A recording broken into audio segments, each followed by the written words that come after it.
across the UK, on DAB+, on YouTube, on your mobile, and on your side. This is Talk.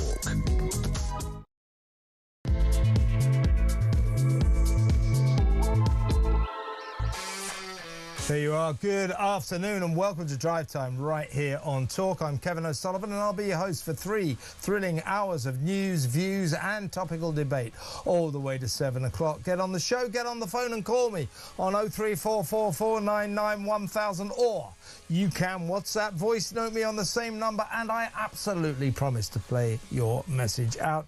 It is Tuesday, May the 5th. Here's what's coming up. As Starmer's do-nothing world of meetings, mutterings and memos continues with a total lack of pace, and he spews more meaningless cliches about Britain's escalating scourge of anti-Semitism, he's doubtless hoping we've forgotten all about the migrant crisis. Never mind last week's carefully choreographed claim that illegal channel crossings are falling thanks to a lack of outboard motors. Yeah, right. In fact, since Saturday, around 900 foreigners have pitched up on the south coast unlawfully, bringing the terrifying total for the last 8 disastrous years perilously close to the 200,000 mark. At some point this week, almost certainly will pass that catastrophic milestone. But what is do-nothing Starmer doing about it?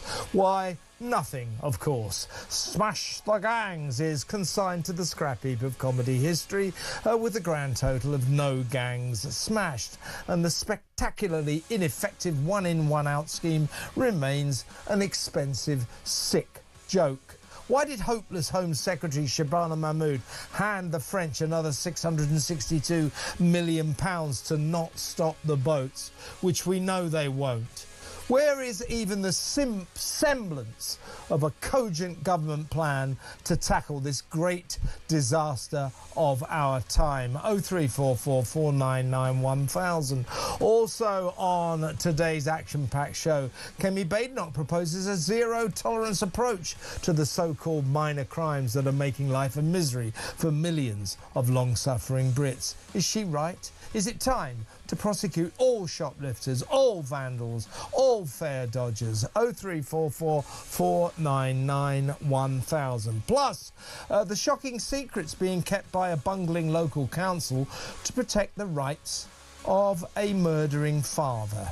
The monster who tortured and killed poor little 10-year-old Sarah Sharif, who gives a rat's backside about her dad's rights. Who gives a damn about this monster, this animal? Why is a council going to the ends of the earth because they're worried about his data protection rights?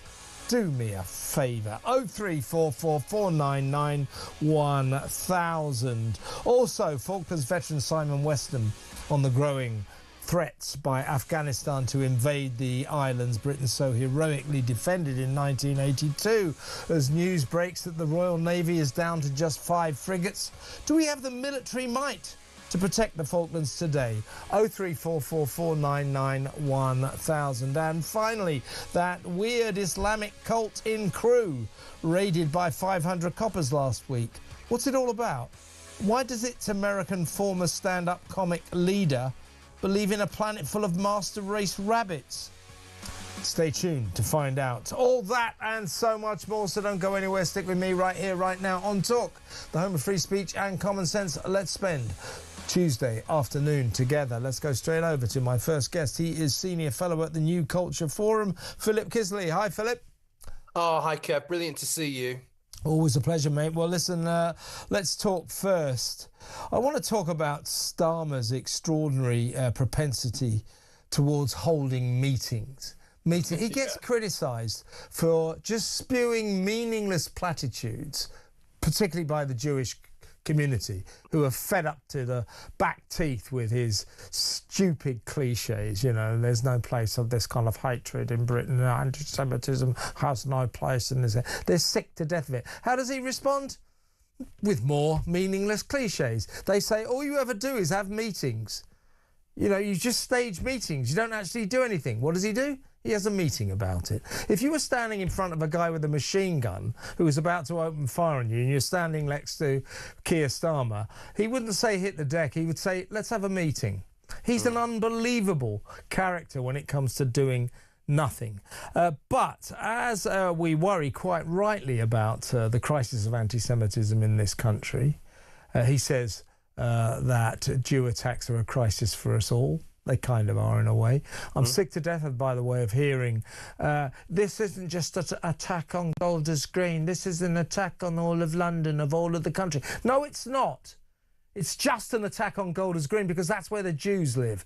Stop using these cliches as a fig leaf to cover the unpalatable truth. But while we quite rightly focus on this government's utter failure to do anything about anti-Semitism except to have another pathetic meeting today, Starmer is no doubt hoping that we will have forgotten about the migrant crisis. No such luck. We haven't. No such luck. It's on the front page of all the newspapers this morning, or at least the Sun and the Mail, that the chances are this week at some point we're very close to the 200,000 mark. That is in the last 8 catastrophic years, encompassing 2 governments, the hopeless Tories and lousy Labour, that in the last 8 years, probably tomorrow or the day after, it will be more than 200,000 migrants have crossed the Channel illegally. All of them to be welcomed into the warm embrace of generous Britain,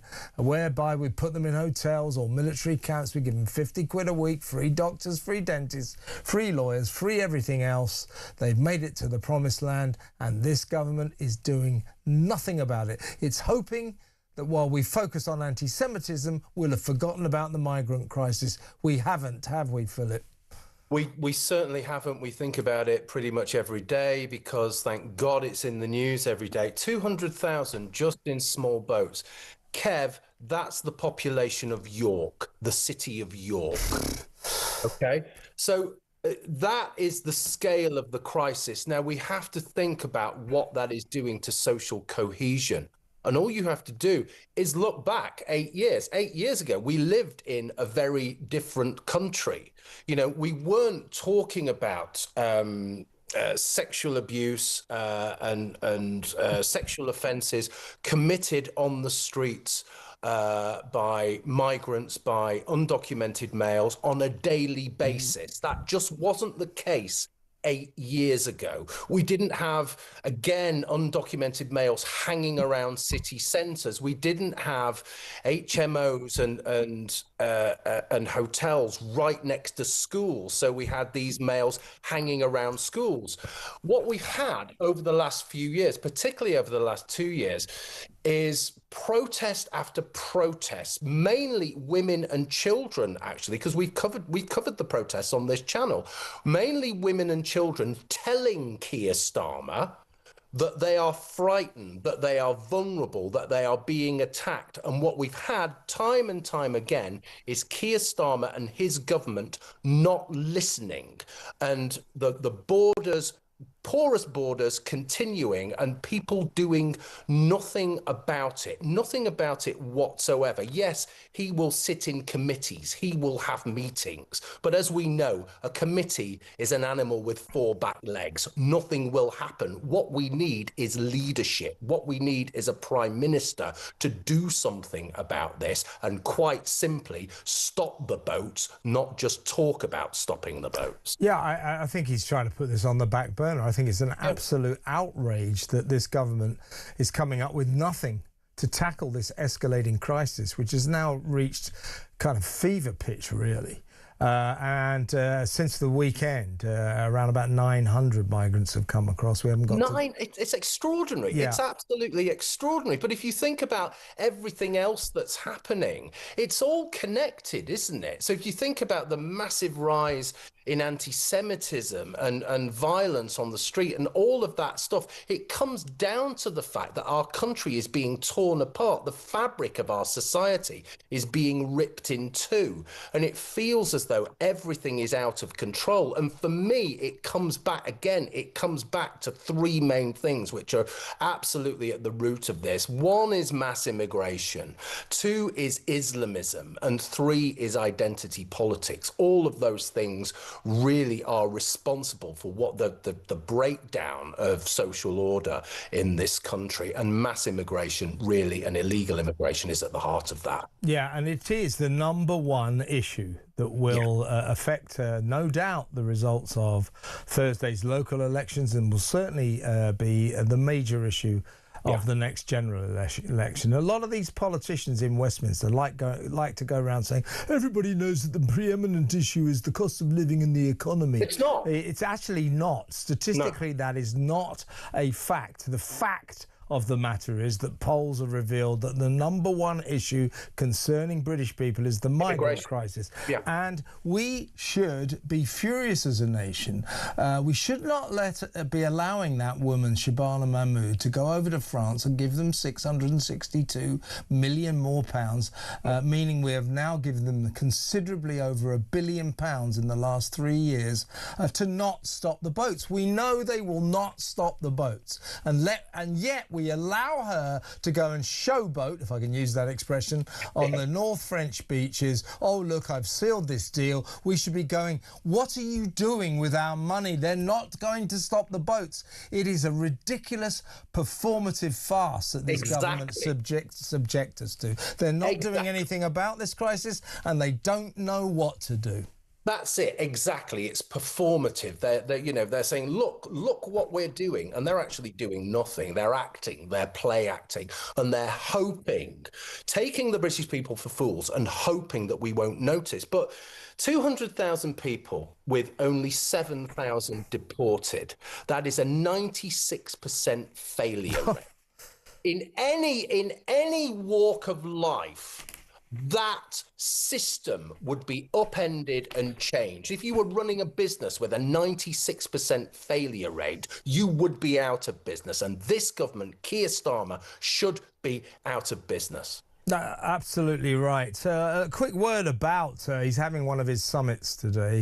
This is a meeting about anti-Semitism. As I said to you earlier, just your thoughts about this strange man who, when confronted with a nation, and particularly a Jewish community, who say, we are sick of your cliches, we are sick of your thoughts and prayers being with our relatives, we are sick of you saying there's no place for the hatred of anti-Semitism on the streets of Britain, we are sick of you just having meetings about this, we want you to do something.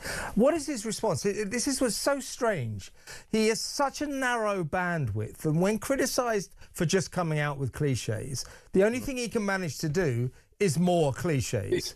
Today it was a tax on Jews are a crisis for us all. Well, they kind of are, but let me tell you, Keir, they're a lot more of a crisis for Jews than non-Jews. So let's escape that particular cliche. His other the other area where he's criticised, all you ever do is call meetings, you never do anything. What's his response to that? He calls another meeting. He has such a narrow bandwidth. It's just meetings and cliches and nothing. We've got a crisis with this man alone, haven't we? I think we've got a crisis. We've got a crisis with the government, and we've also got a crisis with the chattering elite class, because we are not allowed to name the cause of anti-Semitism, okay? And it's in this country, certainly since October the 7th, in the wake of all the hate marches, in the wake of all the anti-Semitic attacks, all we have to do is look at the perpetrators, look who is carrying out this kind of stuff, and it becomes very clear what is happening. This is Islamism. Islamists are carrying out these horrible atrocities.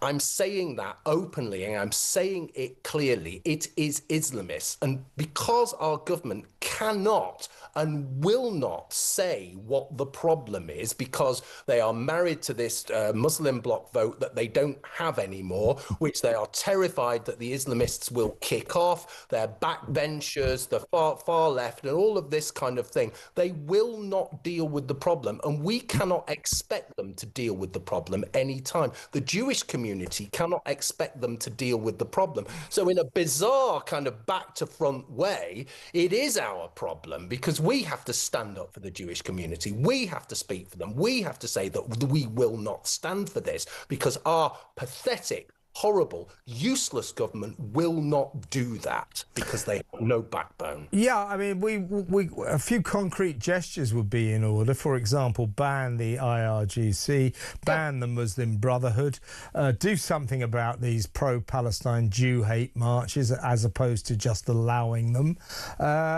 Just a few concrete measures. And hoped against hope, Keir, that we forget that you rewarded Hamas last September by granting recognition to Palestine. You rewarded Hamas for their atrocity on October the 2nd by recognising Palestine, an initiative by the Prime Minister that devastated Britain's Jewish community. Absolutely. You know, we need something from him, but what's he doing? He's having another meeting, which will be followed by more cliches. We have decided that there's no place on the streets of Britain for this kind of hate. You know, the Jewish community must be protected, etc., etc. Another meeting, more cliches, nothing done. It just feels so desperate. We have the biggest problem with anti-Semitism that we've had in this country ever. Actually, we have the biggest problem with anti-Semitism since 1945 in Europe. That is putting it as starkly and as bleakly as I possibly can. And if we have such a problem, sorry, just to finish the point, Kev. If we have that problem, if Jews cannot live in this country and walk the streets safely, let alone go to places of worship and have their children go to school, if they cannot do that, then by definition, we do not live in a civilized country anymore. And it pains me to say that, because I love my country and I'm a patriot. But at the moment, I'm so ashamed and I hate what's going on. Yeah, the actress Dame Maureen Lipman, Jewish of course, who is under threat every single day because she's Jewish. They're trying to ban her from appearing at His Majesty's Theatre in Aberdeen in a perfectly harmless, light-hearted play called Allegra. Why? Because she's Jewish. They dress her up as the devil and they call her a racist. She said, Maureen Lipman said, make no mistake, Britain is at 1933 in Germany, in Nazi Germany. That's about where we're at with this rise of anti-Semitism, that we are locked in an upward ticking anti-Semitic crisis, the like of which Germany went through as the Nazis got more and more power. That is a terrifying thing to contemplate. It is a terrifying thing to contemplate. And as we know, anti-Semitism is a shape-shifting beast. It used to be about religion. It used to be about ethnicity. Now it's framed in terms of anti-Zionism, but it's exactly the same thing. It's just grabbing an excuse to target Jews, to suggest that Jews are inherently and uniquely evil. And this is rife. It's not only rife on the streets. It's not only rife in certain communities. This is rife in our institutions. This is rife right across the education system. And particularly, this is rife right across the NHS as well. Wherever there is far left, radical, hardline ideology, you will find Jew hate. And we do need to call it out. But this is the terrible situation we're in. It's down to people like you and me. It's down to the great British public who, by and large, are not anti-Semitic. But the government just sits on its hands and does absolutely nothing. One, because it's terrified. And two, because ideologically it's compromised. If you recognize Palestine, then you cannot come out and say that a lot, 99.999% of this anti-Semitism that is happening in our streets comes from Islamism. Totally right. Always a pleasure to have you on the show, Philip. Thank you so much for your valuable time. Philip Kisley, their Senior Fellow at the New Culture Forum. Next up, we're going to talk to Tony Smith about the migrant crisis. Go back to that rising problem, that massive problem, as we learn that we're very, very close this week to passing the 200,000 mark, that 200,000 migrants will have come across the channel illegally in the past 8 years. That will happen probably maybe today, maybe tomorrow. At some point, it's currently on about 199,050, something like that. We're very close to the 200,000 mark, and we will pass it. So we need to talk about that next, and we will, so stick around.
It just so happens that it's all "you're amazing." Right. Paul White! Sir Lenny Henry! I was face down and the dog sniffed my crotch. It was very, very embarrassing. Staying out for the summer.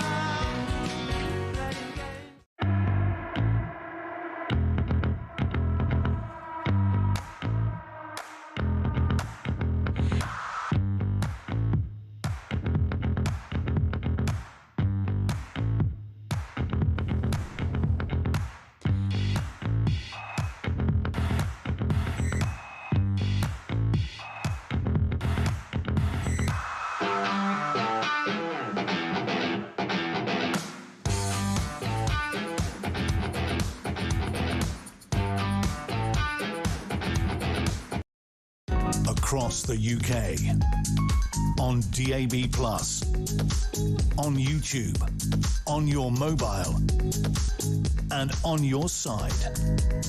This is Talk. Welcome back. Let's go straight over to my next guest, because I'm sure he has something to say about this. As I've been saying, we are very close. This week we will cross the 200,000 mark. That will be 200,000 small boat migrants will have crossed the channel illegally in the past 8 years. And that is the epicenter of our rising crescendo of a migrant crisis. The past 8 years have been the worst, so it's the Tories, then Labour. It's their fault. And they're not doing anything about it. 200,000 in and only 7,612 deported. Can you spot the trouble there? I can. Let's talk to the former head of the UK Border Force, Tony Smith. Well, Tony, I'm sure that this total will come as very little surprise to you. By Sunday night, we were on 1,999, 828 migrants. I believe more have crossed today, so we probably will definitely cross the 200,000 mark in the past 8 years at some point this week. One hell of a milestone and a pointer to the fact that successive governments, including this one, have failed to find anything concrete to have any real effect on this escalating migrant crisis. They just don't seem to have any answers. The Tories didn't, and now Labour doesn't. Do you have any answers? What's going wrong here? Yeah, you're right, Kevin. It's a frightening figure, isn't it? And the only real help we've had has been natural elements like COVID, for example, that stopped the boats for quite a while because nobody was going anywhere then. And then the weather really has been pretty bad last winter, and that's, I think, stopped as many boats coming across as might have come across when we got calm conditions. But as you say, this is going on 8 years now of a constant thorn in the side of whichever government has been in power, be that the Conservatives and be that Labour.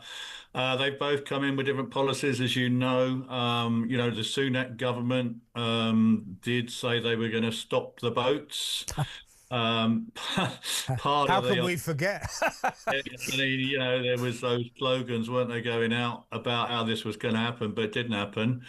I think their main plan was to do more on the legal front, which is the right way to go, and change legislation. They brought in 3 different acts of parliament in the last couple of years to try and get the Rwanda plan going, but never actually got that over the line due to judicial interventions. And then this government came in with a very clear plan to abolish the Rwanda plan and the illegal migrant. Well, pretty well all of that legislation went with the new government, who took an alternative view to smash the gangs, which hasn't really stopped the boats either. So I don't think... on account of no gangs being smashed.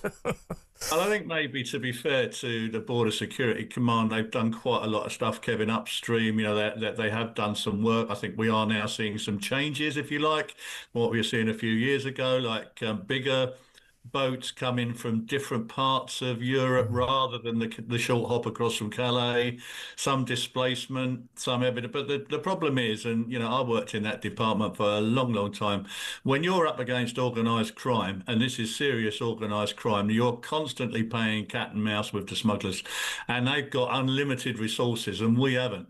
And so they will continue to dodge and dive and switch tactics depending on what works. And what does work, Kevin, as you and I know full well, is that, as your numbers just pointed out, of the 200,000 that have come across here, only about 7,000 have been sent back. Now, this was happening back in May, not on boats, but there is a direct link between removals and arrivals on this.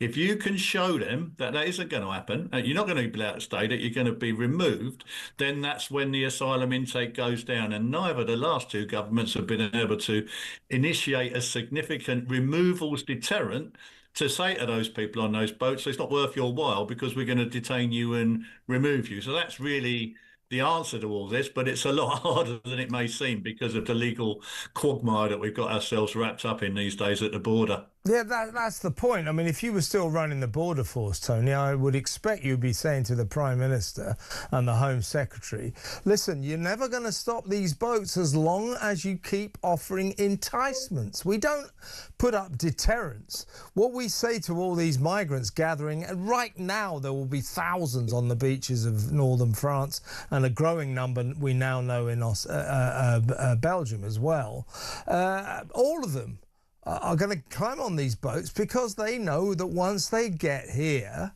once they make that 21-mile voyage, that short voyage from Calais to Dover to Folkestone, Deal, wherever on the Kent coast, after that, they'll be given a nice warm place to stay. They'll be given £50 a week, free doctors, free dentists, free lawyers, and a whole lot of other free stuff. There'll be free food. They'll get a very cushy lifestyle. Now, that is not going to stop them coming over. And until this government can get its head round the fact that it must not offer any incentives but must offer only deterrence, this crisis is only going to get even worse.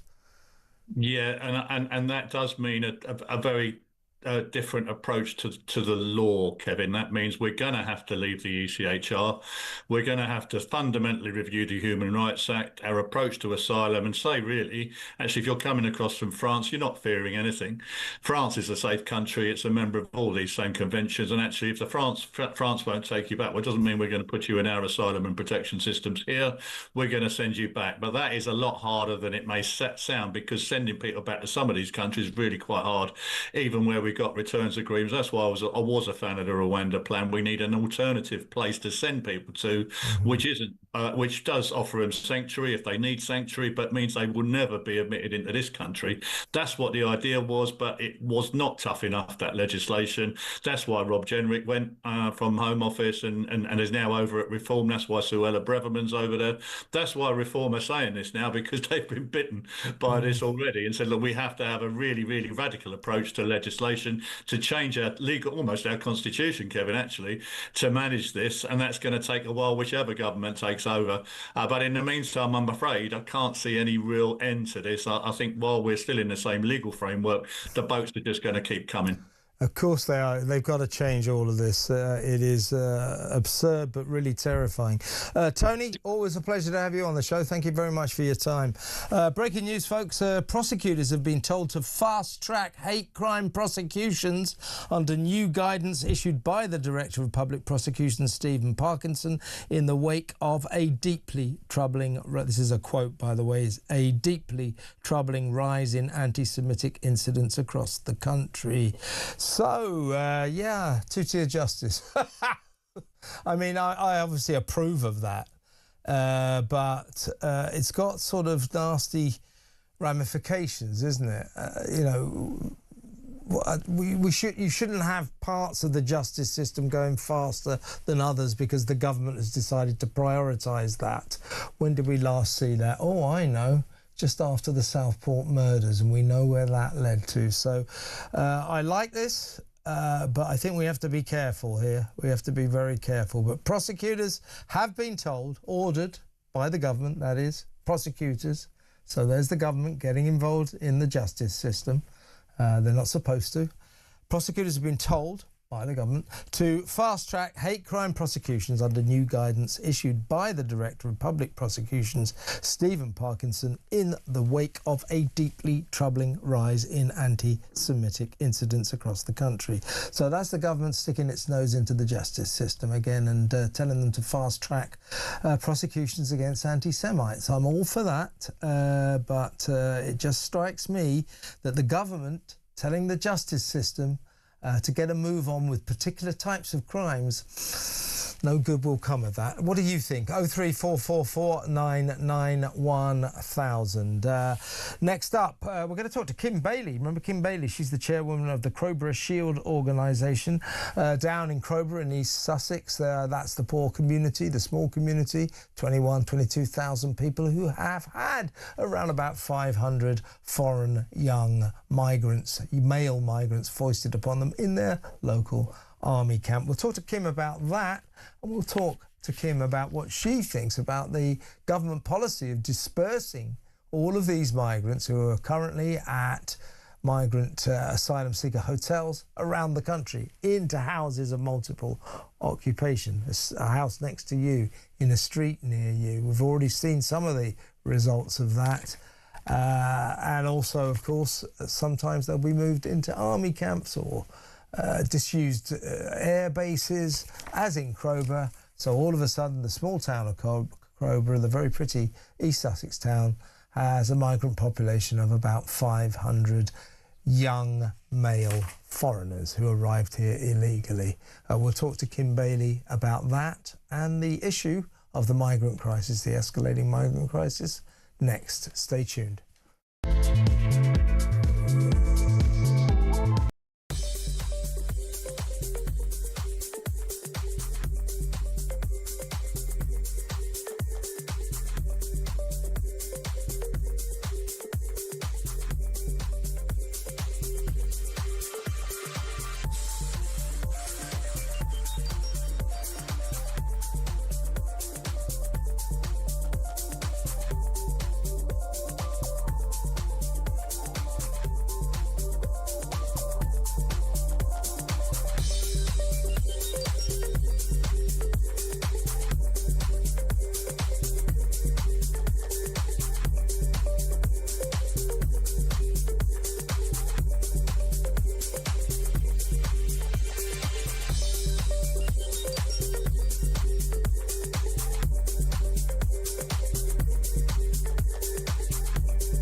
Across the UK, on DAB+, on YouTube, on your mobile, and on your side. This is Talk. Welcome back. Don't forget you can call me. It's good to talk on Talk. That's 0344 499 1000. What do you think about the 200,000 mark in the migrant crisis over the last 8 years? 200,000. So by the end of the year, we'll be talking about 250,000, if not more. Let me know what you think. 0344 499 1000. Or you can text me. Write Talk at the beginning of your message, plus your message. Send it to 87222. So write Talk at the beginning of your message and send it to 87222. Or you can send me a WhatsApp voice note on 0344 499 1000. And as long as you keep it family friendly, I promise to play it out. That's your surefire way of getting on the show. Now, get in touch. Give us a call as soon as you can. We have lots to talk about today. 0344 499 1000. Now, the government is proceeding with its policy of dispersing our migrants around the country. There's something like about 34,000 currently in asylum seeker hotels. They're being emptied out, put into disused air bases, military bases, army camps around the country, but also many houses of multiple occupations. So people are suddenly finding out that the rental property on their street is full of foreign young men.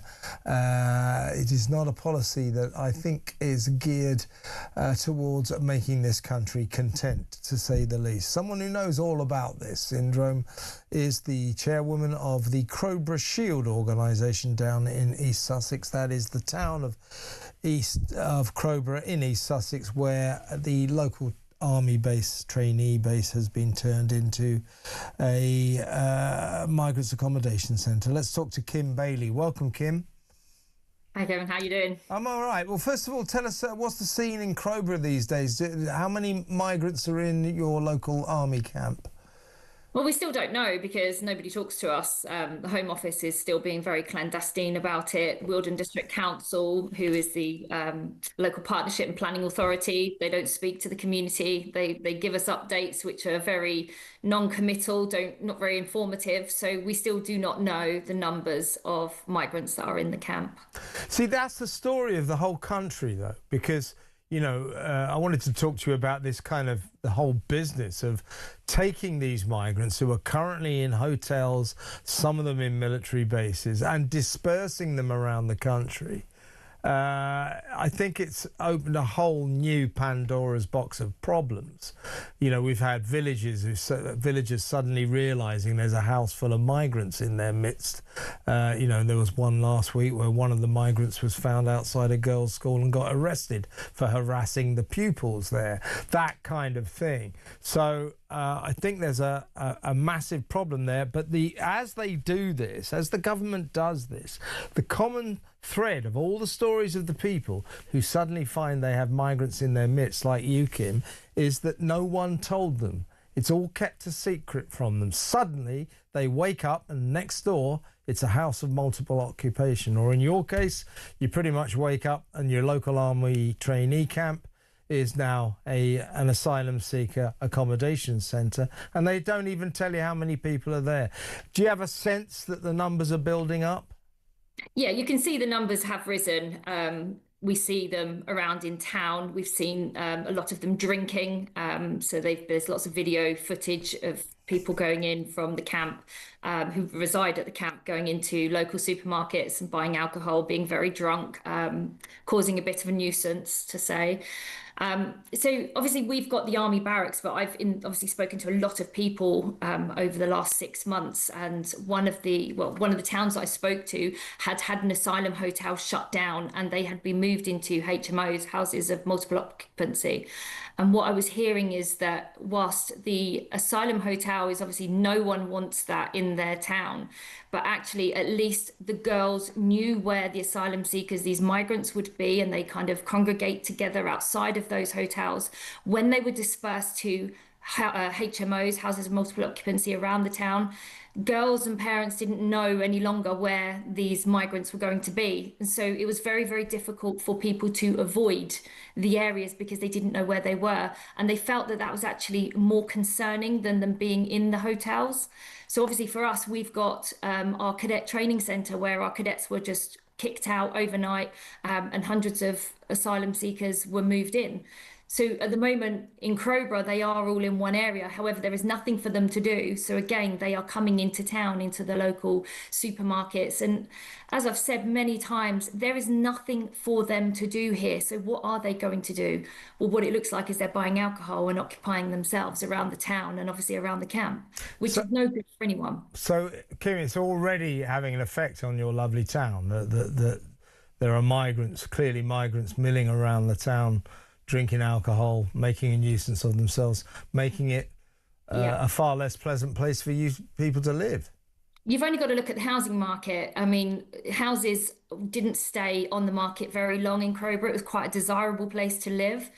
So now what you'll see is that there are so many properties available because people want to move out. People were naturally moving out anyway. People would downsize or move on. But now there are so many houses and people cannot sell their house. I was one of those people. I was trying to sell my house. There is no way I can sell my house now. Nobody can. And those that are perhaps lucky enough to sell their house, they are taking a massive drop. And, this is people's lifetime of work where they have invested in their properties to ensure a retirement, or, people want to buy bigger houses now because their families are expanding. The economic impact on Crowborough is huge. So it's not just about the day-to-day living, it's the longer term effects as well, which the government clearly does not care. As you say, they did all this under the cover of darkness, snuck them in at 3 a.m, no community impact assessments, no equality impact assessments, and these are all documents that should be in the public domain that the government is refusing to allow the public consumption of, which again just shows how underhanded all of this is,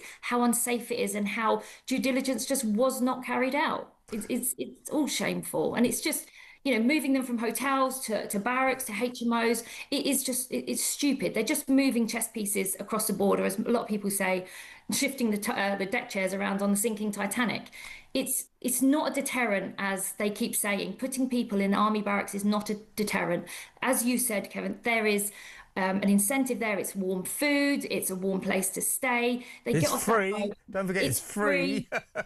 Exactly. It is not a deterrent, no matter what Shabana Mahmood, our Home Secretary, says. I mean, I cannot believe that someone can be so stupid and be in such a position to think that this is going to work as a deterrent. I mean, more have come over under their reign than any others. So how is this acting as a deterrent?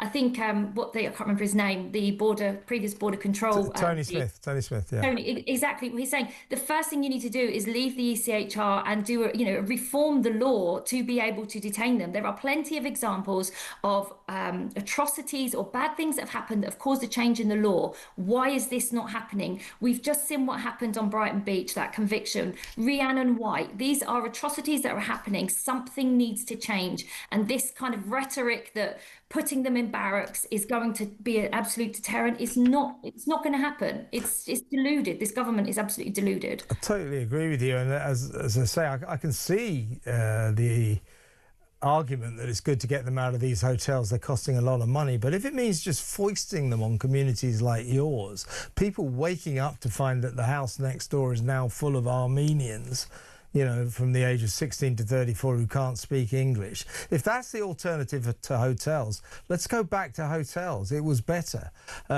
This is really, really worrying. And I think it's a disgrace they don't keep you in the picture, that you still don't know exactly how many migrants are there. The secrecy with which this government carries out these policies is an utter disgrace. Kim, always a pleasure to have you on the show, though. Thank you very much for your time. The brilliant Kim Bailey there, chairwoman of Cobra Shield. That's the organisation of residents concerned that they now have an army training camp in their midst full of migrants, full of foreign young men. Every single one of them a young man, a young male from a foreign culture that probably doesn't even speak English. Good, isn't it? 03444991000. When we come back, we're going to talk about Surrey County Council, which is keeping secret a report that revealed that the father of Sarah Sharif had a history of domestic violence, 16-year history of domestic violence, which got lost in the system and didn't get entered into the system. Now they're trying to keep it secret because they say to release it, to publish it, would infringe on the rights of Sarah Sharif's father, her killer and her torturer.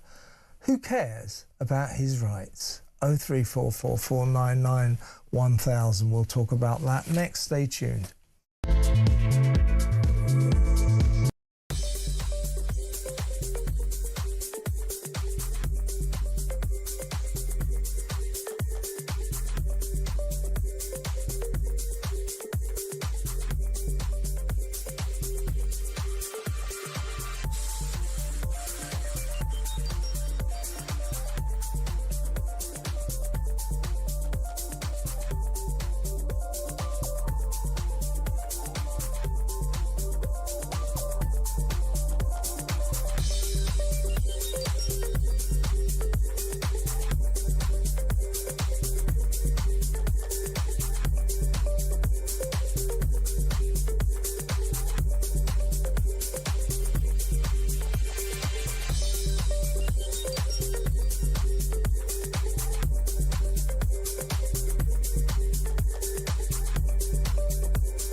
actually stand by the policies they claim to believe in, surely they would welcome these people with open arms. They would probably lead marches to these camps to unlock the doors and open them freely into their local communities and indeed into their own spare rooms. Absolutely love this policy. It is politicking, it is a gimmick, absolutely. But it's basically calling the bluff of the open border zealots who, well, they talk a good game, but when it actually comes to being on their own doorstep, they don't like it quite so much, do they?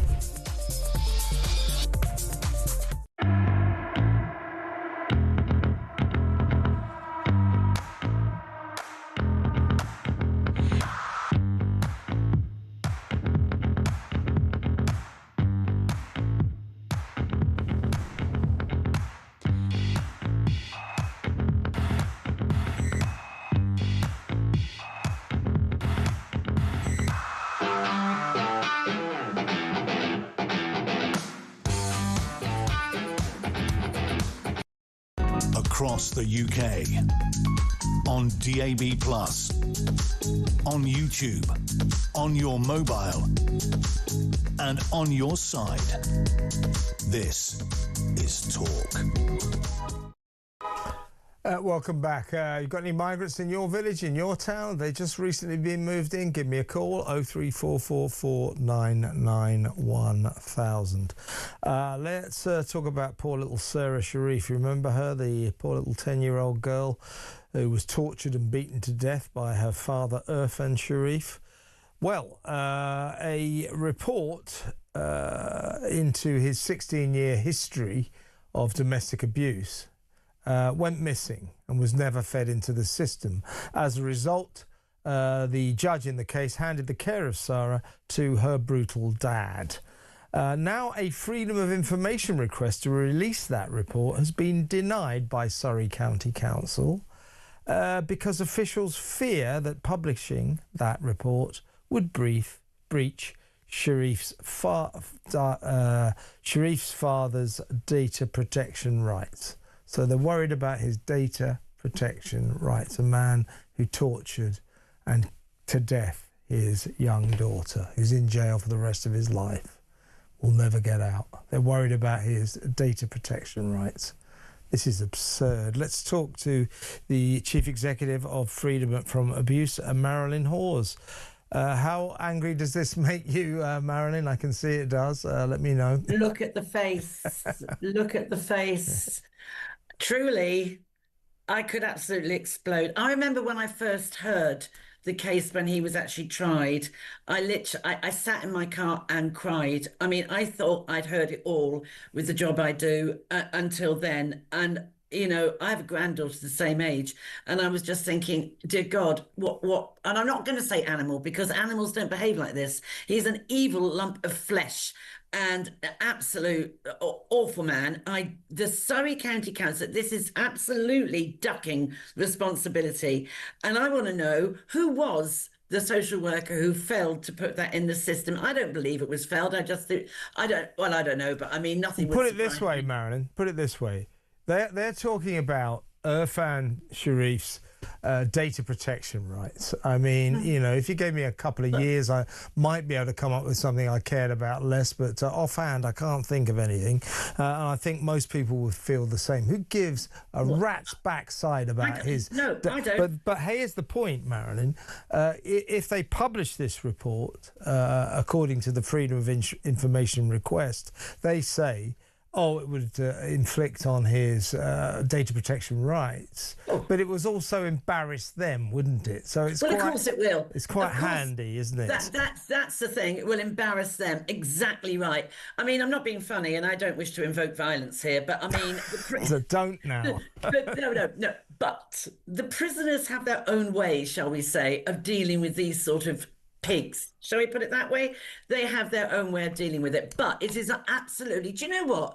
They gave this guy a taxi driver license for taking special educational needs as a taxi to school when they knew he was abusive to women and children. They knew that. in Surrey, and yet they gave him a licence to do that. Let me just, Marilyn, read out what Surrey County Council had to say about this, just to remind you folks. So a Freedom of Information request went into Surrey County Council to ask for publication of this report that was made on Irfan Sharif's history of domestic violence. If the judge had known about that, he would not have granted custody, care of Sarah to her father. But he didn't. So he did give care of Sarah to her father. Her father went on to torture and kill her. The council now say, oh, well, it got lost in the system. Oh, that's a shame, isn't it? But we can't publish it now because that would infringe on Irfan Sharif's data protection rights. This is what they said, Marilyn. This is what a spokesman for Surrey County Council said. The report in question was requested via the Freedom of Information Act and related to a living person, meaning it would contain not only their personal data, but also that of others within it. Well, you can redact the information about others. This council is ostensibly protecting a man who tortured and murdered his little 10-year-old daughter. And frankly, it is hiding behind this, I think, to protect its own embarrassment. Yeah. Of course it is. But also, you know, as far as I'm concerned, any vile person that meets this sort of disgusting abuse out on anyone, as far as I'm concerned, you lose your rights. You have no rights, as far as I'm concerned. What rights did that little one have? No one defended her. Why couldn't they at some point why couldn't a teacher at the school have lifted her hijab to have a look what was under it? Why? I mean, she was a little one, and under safeguarding, you do look, you often will look as a teacher. I say as a teacher, when children are, you don't peer, but when children are dressing for PE, you can see those hidden bruises, and they should have chased that down. And who is this person being sacked? Who lost it in the system? Yeah, it got lost in this report, which would have saved Sarah, because the judge would not have given care to the father. This report, we were told, got lost in the system. You're quite right, Marilyn. We should know who got it lost in the system, because it was losing this report that probably cost poor little Sarah her life. This is an absolute disgrace. I've got to go now, Marilyn, but come on again soon. Good to talk to you. Marilyn Hawes there, Chief Executive of Freedom from Abuse. Let me know what you think about this county council that lost this report. So the judge gave care to poor little Sarah's father, and he went on to kill her. If they had the report, the judge had the report, she probably would have been saved. And now they're keeping it a secret. Your thoughts? Next up, Rakib Basin. Stay tuned.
across the UK. On DAB+, on YouTube, on your mobile, and on your side. This is Talk.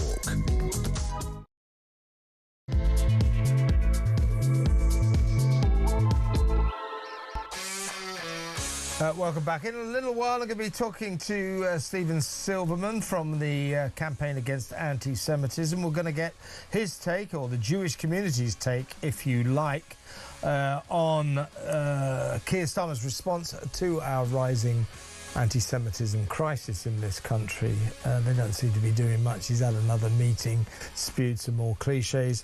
I wonder what Stephen thinks about this. I still haven't seen anything concrete. There's a strange statement from the Director of Public Prosecutions, which we'll discuss in a little while. So, Stephen Silverman fairly soon. And later in this hour, we're going to be talking to Falklands veteran hero Simon Weston, CBE, to get his take on the increasing threats from Argentina to re-invade the Falklands.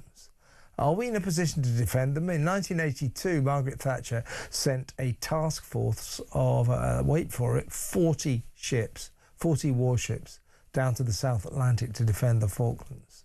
We learned today that our number of frigates is down to 5.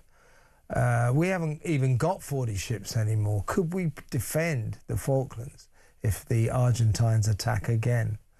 I don't like the idea of what the answer to that question might be. We'll talk to Simon Weston, who, of course, was so badly injured, very badly burnt during the campaign in 1982. We'll get his take on that. So lots still to come in this hour. Get your phone calls in, 03444991000. But for the next 20 minutes or so, let's spend them in the excellent company of social policy analyst Dr. Rakib Ahsan. Welcome, Rakib. Hi, Kevin. How are you? I'm good. Well, this has just broken, this story. One of the stories of the day is Keir Starmer's characteristic response to our rising anti-Semitism crisis, which has been to spew cliches, be criticised for spewing cliches, so spew more cliches, be criticised for only ever responding to anything by holding meetings. He's responded to that criticism by holding more meetings. This is a man of serious inaction. You've heard of Action Man, now meet Inaction Man, Keir Starmer. Now, this is what's just come up, Rakib, as the Jewish community fume. They're furious about the lack of action by this government. They haven't done anything concrete. But this has just broken, this news. Prosecutors have been told by the government, one presumes, to fast-track hate crime prosecutions under new guidance issued by the Director of Public Prosecutions, Stephen Parkinson, in the wake of, and I'm quoting now, a deeply troubling rise in anti-Semitic incidents across the country. Of course, foremost in our mind is the 2 stabbings last week in Golders Green. Now, in some respects, I look at this statement and I think, well, that's good. They're trying to do something here. But there's something disturbing about this. I do not like the idea of different paces of justice ordained by the government. The government telling our justice system, right, you take these cases and you fast track them. We know where the last time we saw that syndrome in action was, don't we? That was just after Southport. And where did that lead to? It led to one hell of a row. So whilst I appreciate at least a kind of semblance of something being done here, I don't like the idea of fast-tracking certain parts of our justice system while other parts are not fast-tracked, all on the orders of the government getting involved in our justice system. I don't think that's right. No, absolutely. And I think that, well, I think you're absolutely right in terms of ultimately accusing the Prime Minister of being inaction man. He seems to have a real fondness for meetings, but what comes out of these meetings is an entirely different matter. Really. And I think that touching on the point about anti-Semitism, it's very interesting. Policy Exchange published a report today, which is called Understanding Islamopopulism. And it found much elevated levels of anti-Semitism within British Muslim communities, including belief in anti-Jewish conspiracy theories. And I think that we've seen with the Golders Green double stabbing attack, we had last year's lethal terrorist attack on Heaton Park Synagogue in Manchester. I think there's that fear now that when it comes to anti-Semitic violence, anti-Semitic terror, that the floodgates have opened, Kevin. And I think that the sort of empty platitudes are not really going to cut it. I know that the government's thrown in the region of £25 million for increased patrols, to sort of fund security schemes, to help protect British Jewish communities. But I think the problem is it is deeply rooted in our society now, especially in relatively segregated sections of the British Muslim population. So I think that we have real issues here in terms of having a government which it talks a great deal. And I don't think this is just a criticism to make just of the current government. I think that could be a charge that could be laid at the door of the British political establishment. There's not in the much of the way of actually fleshing out practical measures to tackle out the myriad of political, economic, culture and social problems that the country faces today. Exactly right. And so far in the government's rhetoric, in Keir Starmer's rhetoric, he's come up with a lot of the usual spurious cliches about hate having no place on our street. His thoughts and his prayers are with the relatives of the victims, and so on and so forth. The same old platitudinous claptrap. He's come out with all of that. He's had meetings, but there are no concrete proposals. I mean, how about now, of all times, to say, well, we've been contemplating prescribing banning the IRGC, the Iranian Revolutionary Guard Corps. We're now going to do it. We've been contemplating banning the Muslim Brotherhood. We're going to do it. And maybe do something about these marches as well. Personally, I'm very reticent about the idea of banning pro-Palestine marches, but if they're to turn into what they so often are, Jew hate marches, then the police have got to police them properly, because they're not policing them properly at the moment. So we're not getting anything concrete from this Prime Minister and his many meetings. We have a problem, don't we? Dame Maureen Lipman, the Jewish actress, who's 80 years old, you know, she goes back a while. She says, make no mistake, she's seen this before, that we are at 1933 in Nazi Germany. That is the state we are at when it comes to anti-Semitism. If we don't stop this soon, Rakib, we might be in serious trouble. No, absolutely. And I think just to follow up on the point that you made, the very important point, Kevin, on demonstrations, you know better than most that ultimately, instinctively, I support the Palestinian cause. I think that the Netanyahu government in Israel has been responsible for forms of ethnic cleansing in Gaza and also in the West Bank, especially in the form of expanding illegal settlements. But there's no doubt in my mind, when you look at those pro-Palestine protests, there are extremist elements within those demonstrations. I think that the police all too often have under-policed those elements of the demonstrations, whether it's glorifying acts of violence, displaying pro-terror paraphernalia, and also chanting anti-Jewish slogans. So we can firmly agree on that. I think the issue with the Prime Minister really is that he is, in a political sense, I think is very much dead man walking. Yeah. I think that the Labour Party is going to suffer an electoral bloodbath, in my view. And that's my prediction in the forthcoming local elections. And I think that, to be honest, I think he would have been pushed earlier, but I just think that there's, if you call them the anti-Starmer elements within the Labour Party, I mean, there's quite a large element. Yeah. I think they're just waiting for the local elections now. I mean, there's some predicting that up to 1,800 Labour councillors it could be that kind of scale of loss, which would be something we have to quite wait. incredible. We have to be slightly careful on that, Rakib, but we have to. Of course. But it's not. I don't think we're going out on a limb to say Thursday's going to be a pretty bad day. It will. Labour. I suspect so. I suspect so. Now, talking of that dead man walking, Keir Starmer, here he is after his latest meeting on anti-Semitism. This crisis, it's a crisis for all of us. It's not enough to simply say we stand with Jewish communities. Of course we do, but we must show it and act it. And the responsibility lies with each and every one of us, because it is our fight too. Only by working together can we eradicate anti-Semitism from every corner of society. It's extraordinary, isn't it, Rakib? There he is saying, oh, these platitudes, these cliches that we always say, that's not enough, we need more action. By the way, here's some more cliches. Then he comes up with a load more of them. He is trapped in this hamster wheel of inactivity, of virtue signalling cliches and no action whatsoever. It's ludicrous. No, it's quite something, really, just listening to him. And I think that's really part of the problem, really, is that quite often I just think that politicians, like the Prime Minister, they accuse people of the very thing that they're guilty of themselves, really. I think that's what it really boils down to. I think, firstly, it's about acknowledging where problems are more intense and where they truly lie. And I think then the evidence is there when it comes to anti-Semitism.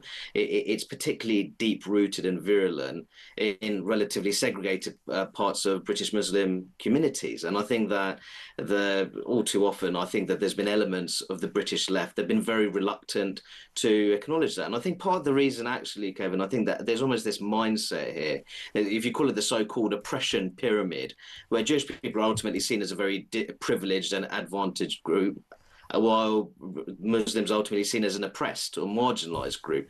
And I think that's why they're very reluctant to accept the fact that there are actually heightened levels of anti-Semitism and anti-Jewish hostility within British Muslim communities compared to the wider general population. Indeed. Let's move on, shall we? Kemi Badenoch, who's been playing a pretty good game lately. I mean, she's been quite impressive, but she has come out with a proposal that we adopt a zero tolerance on all of these so-called minor crimes because this sort of mass of minor law breaking is making life a misery for millions of long-suffering Brits. So she's saying there must be consequences for shoplifting, for vandalism, for fare dodging. She's saying that everyone should be arrested and prosecuted for these minor offences because that will help to stamp them out. And she's got a good point, hasn't she? Because the authorities, the police and the authorities are turning a blind eye increasingly to offences like shoplifting, fare dodging, minor vandalism. Lawbreakers just know they can get away with this. She's right. We've got to do something. Crack down. Absolutely. Yeah. Absolutely. I think that in some ways that I think in policing responses to neighborhood crimes such as theft and burglary, I think it's almost been absent in some parts of the country. And I think we had a long-standing problem when it comes to the gutting of robust neighborhood policing. I think that there'll be many people in the country say that it doesn't really exist in their local area. And I think that in some ways there's been the sort of de facto decriminalisation of shoplifting in our town centres. And I think that that's been very costly for many businesses across the country, small to medium-sized businesses, in some cases smaller family-run enterprises. And I think when I think about vandalism, I also think about the kind of graffiti that I've seen on public transport, seeing that personally, especially on the trains. And there's just a sense that there is that, I mean, some people call it low-level lawlessness, but I think in a way, when you put it all together, when it accumulates over time, it does make your quality of life that bit lower. So I think that she's really onto something here, that when it comes to neighbourhood policing, but also tackling shoplifting, especially on our high streets, which is causing a great deal of damage to many shops, I think that needs to be robustly tackled. So we need more of a policing presence in our local neighbourhoods, and also particularly in town centres. This is what Kemi Badenoch had to say, and I think this will resonate with a lot of people, including me personally. She said people who break the law should feel the full force of the law. Instead, what we have is mostly law-abiding people getting caught driving at 21 miles per hour. That's happened to me twice in the last year or so, 3 points on both counts. One was 22 miles, one was 24 miles an hour. So law-abiding citizens are being pilloried with these kind of prosecutions for minor speeding offences as they bring the speeding limit down and down and down. But those people who just sort of, as a way of life, smash through the train barriers and don't pay tickets, vandalise, who just walk into shops and pick up what they want and walk out, they're not getting penalised at all. Something's going badly wrong. No, it really is, Kevin. And I think for some time there'll be, I'd suspect that there's many people across the country, they just feel that ultimately how laws are administered in the country is fundamentally unfair. And I think that in some cases, I really don't want to talk down our police forces across the country, but there is that temptation, there is that tendency to ultimately go after low-hanging fruit. And I think that is a very serious problem. It undermines public confidence in policing, and it also ultimately is an affront to that traditional British sense, that sense of fair play. And I think that is a very serious problem, because I think that sense of fair play, back in the day, I think that almost helped to tie up our social fabric, and that's worn down over time. Absolutely. One last question to you, Rakib.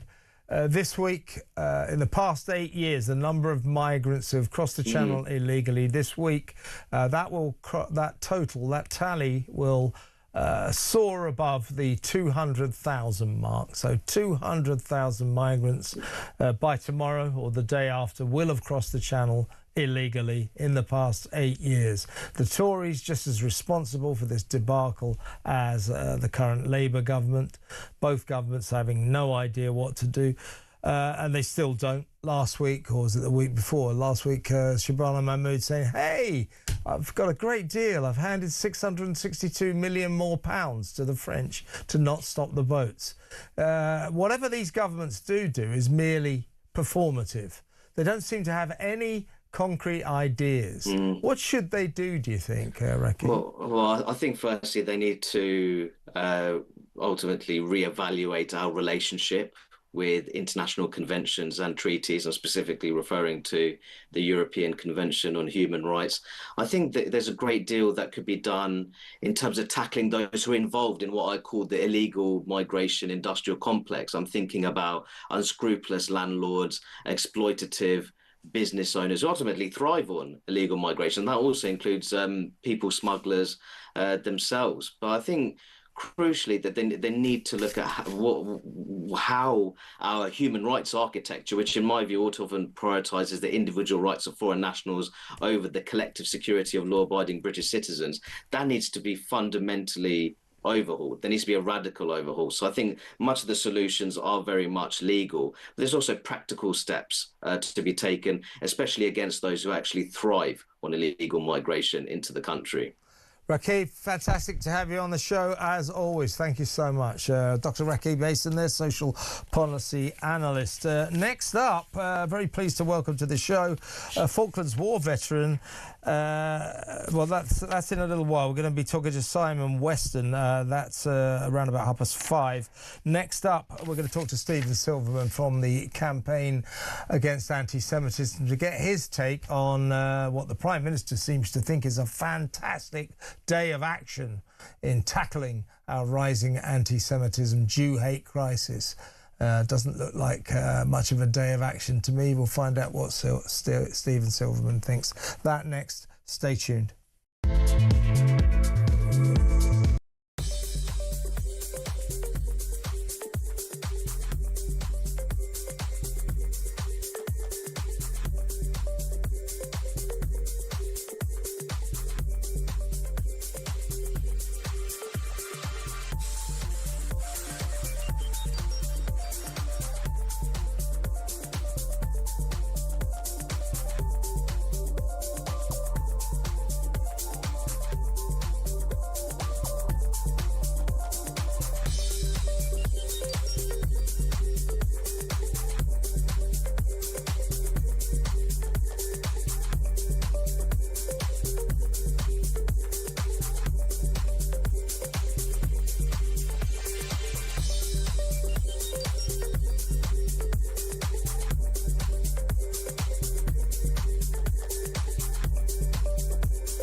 Kinnock felt the Labour Party. He changed the Labour Party. He thought he might be the Prime Minister in 92. We didn't win. But he had that feeling for the Labour Party. That doesn't exist with Keir Starmer, I'm afraid. Look, I often say, Jeremy, the Labour Party is the nearest thing I've got to a religion. But if the Labour Party was the Church of England, Keir Starmer would be the chief executive of it. Well, he's the God. It means he's your God right now. Well, he's not the spiritual leader, is my point.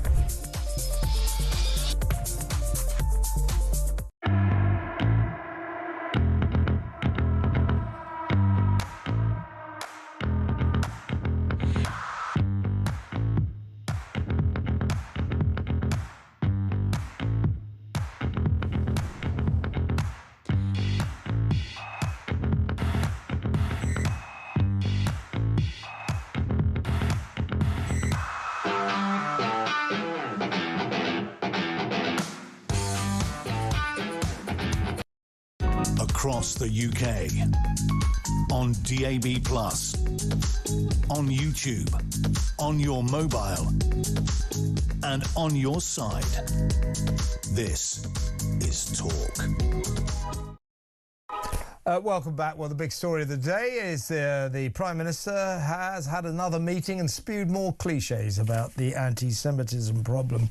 As I said, you've heard of Action Man, now meet Inaction Man. His name is Keir Starmer. Let's talk to the Director of Investigations and Enforcement at the Campaign Against Anti-Semitism, Stephen Silverman. Hi, Stephen. I'll tell you what.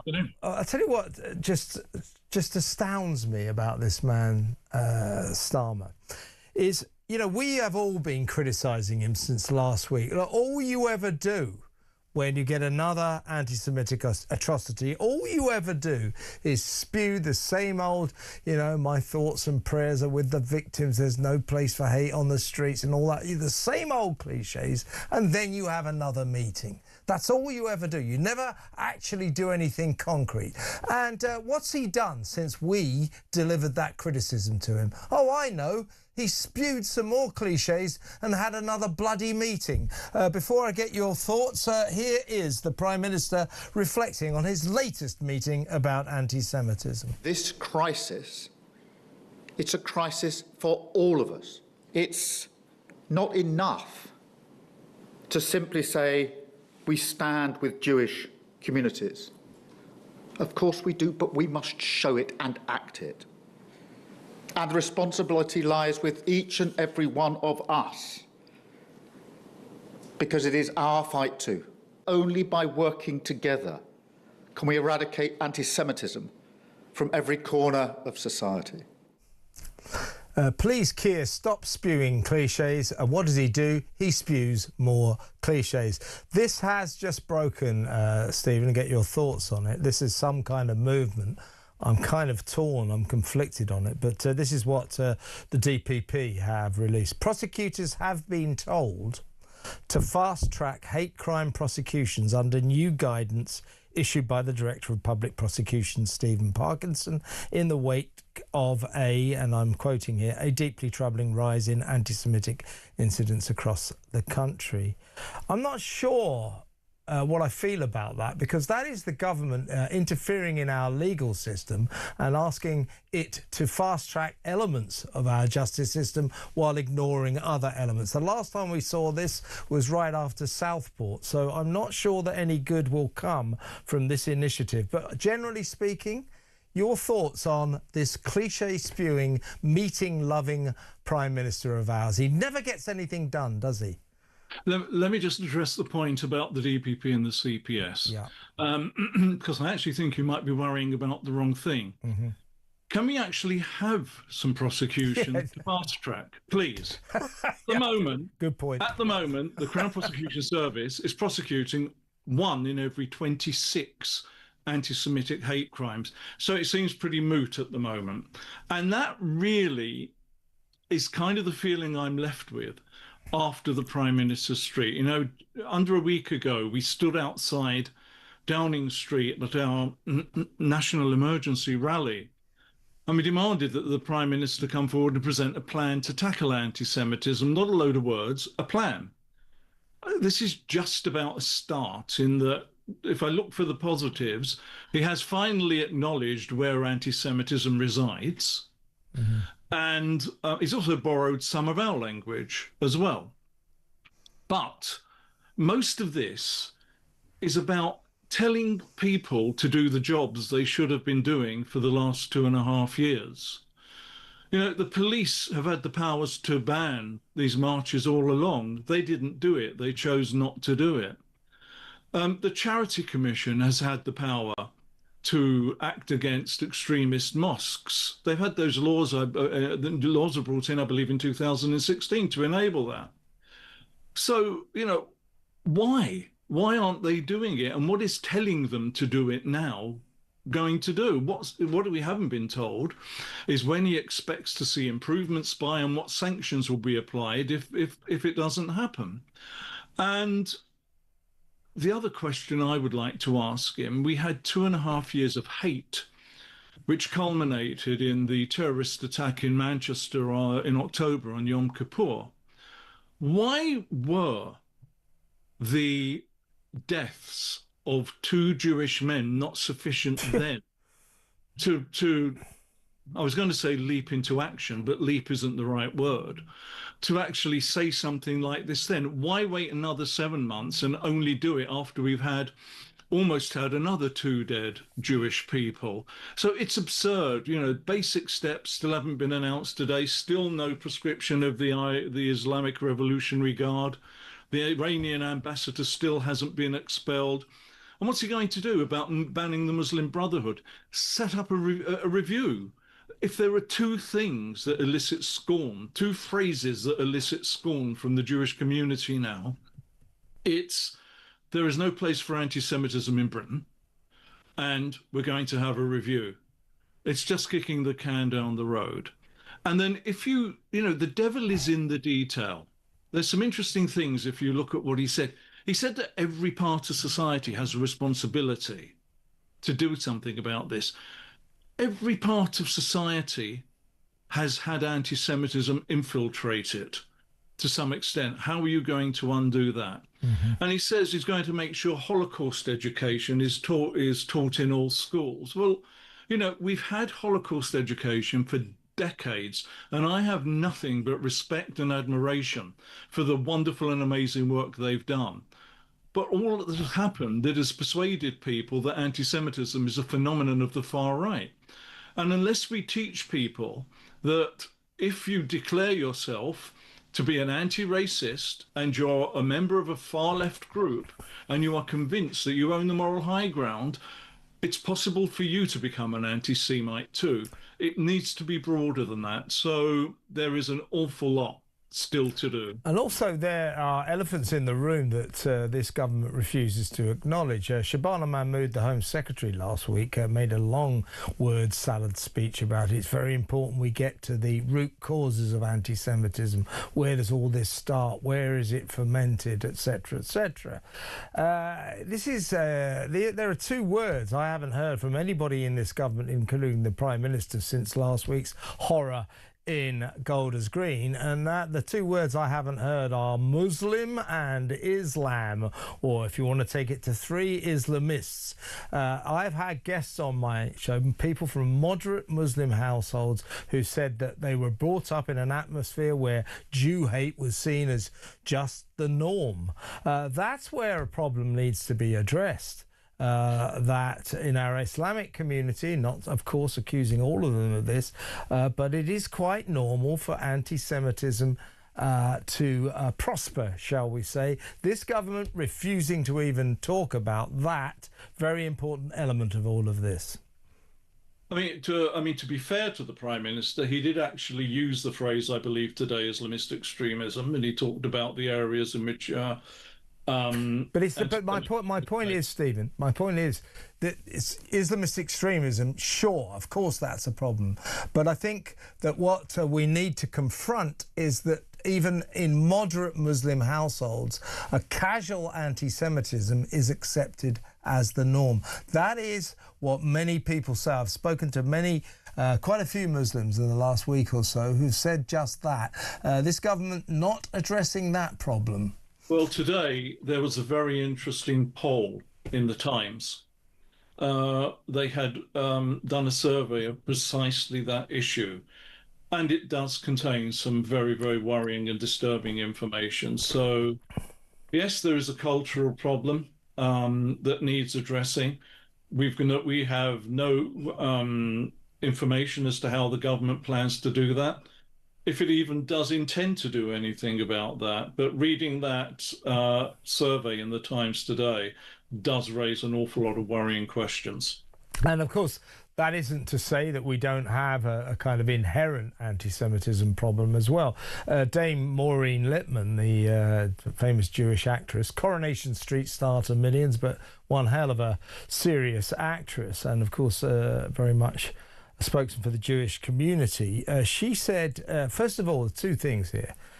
She's about to appear in a play called Allegra, very harmless play about a woman who's relentlessly joyful and drives everyone up the wall because she's always bursting into song. That's the kind of play it is. At His Majesty's Theatre in Aberdeen, campaigners are protesting, trying to stop her appearing at that theatre purely because she's Jewish. And their their literature surrounding this campaign has depicted her as the devil and a racist. There it is. Now, what she says, this poor woman, she's 80 years old. She has to go through this all the time, her entire career. She is hounded for her Jewishness. She said, make no mistake, in this country, we are at 1933, where the Germans were with Nazi Germany. We are in trouble with anti-Semitism, she says. Well, you look at that poster and what they've done, they've reached back 1,000 years and pulled one of the worst anti-Semitic tropes from the Middle Ages out. Back then, people genuinely believed that Jews had horns and a tail that they had to disguise when they went out in public. And look at that picture. What has she got? She's got horns. If there is one positive out of this, what feels like a massive spike in what was already a big spike in anti-Semitism, is I think that the mask now is undeniably off. It has nothing to do with Israel. It never did have anything to do with Israel. It was just the excuse. This is anti-Semitism, pure and simple. It's about hatred of Jews, and it has different flavors depending on your ideology. You hate them for different reasons. If you're on the radical left, if you're an Islamist extremist, if you're a member of the far right, and all of those groups have learned how to manipulate identity politics and social media to bring about the worst danger to Jewish people since the Second World War. It's extraordinary, Stephen, and we've got to stay strong on this. We've got to keep fighting. Good to talk to you as always. Always appreciate you coming on the show. Stephen Silverman, Director of Investigations and Enforcement at the Campaign Against Anti-Semitism, dismayed by the lack of action from this inaction man, Prime Minister of ours. So, stop spewing cliches. He spews more cliches. Stop just having meetings. He just has more meetings. He's got such a narrow bandwidth. He cannot respond in any other way, in any other more effective way than he does. 0344 499 1000. When we come back, Falklands War hero Simon Weston. That next. Stay tuned.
across the UK.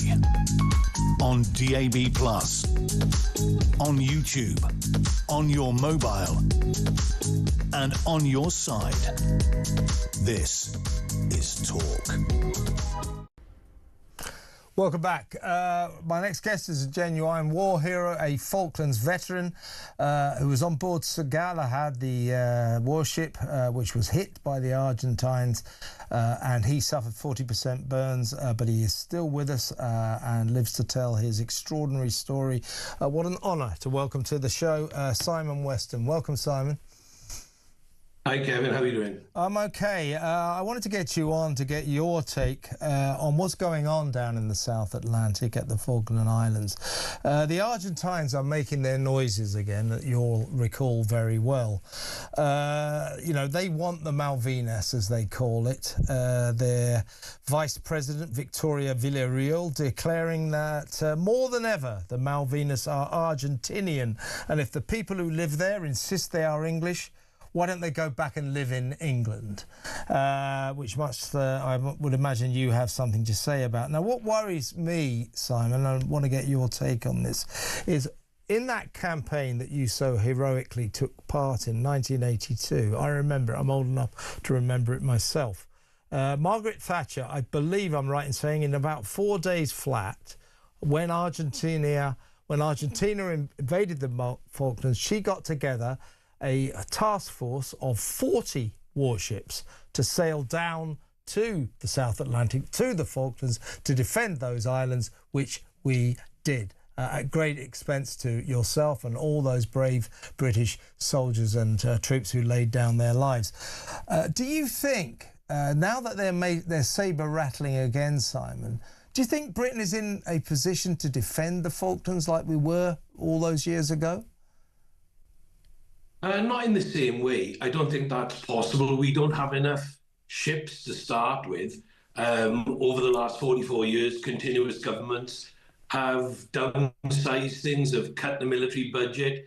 You know, I see Mr. Starmer is offering to support Ukraine in so many different ways. And he's even offering British soldiers to go to the border and police that, but then turns around and tells the MOD to lose £2.5 or £3.5 billion out of their budget. So we couldn't just go down to the Falklands in the same way we did. But what we do have down there is we have fighter aircraft now, albeit 4, and we have helicopters, even though they're leased from civilian companies, we still have those. And we have a warship down there. And plus we have about 1,700 to 2,000 military personnel. Plus we have the Falkland Islands Defence Force, who are supremely well trained by the Marines, Paras, and Special Forces. So it's a huge different scenario now if they were to invade. They're not taking on 70 Marines who were expecting nothing. Anything that happens today, we have satellite imagery which can tell us of any launch that they make. So I don't think it would be the same fight. And if we look at the Argentinian Air Force, for instance, literally they have no Air Force. They've just received, I think it's 25 or 35 F-15s or something. F-16s from America, yeah, they have taken them on. Yeah, they came via Denmark. But the point would be, more importantly, it takes 2 to 3 years to train people on these aircraft to be proficient and sufficiently proficient. And don't forget, they've not had an Air Force down there, so they're not just having to cross-train people, they're actually having to train people for warfare. And they've a limited amount of people who can do that. The guy who blew up my ship, Carlos Cachon, he's 70-something now. He's a good friend of mine, and he says his skills are well rusty after 44 years. And he was in a very sort of basic aircraft, as he said to me. You know, the navigational elements were very poor. So I don't think they're at preparedness to go yet.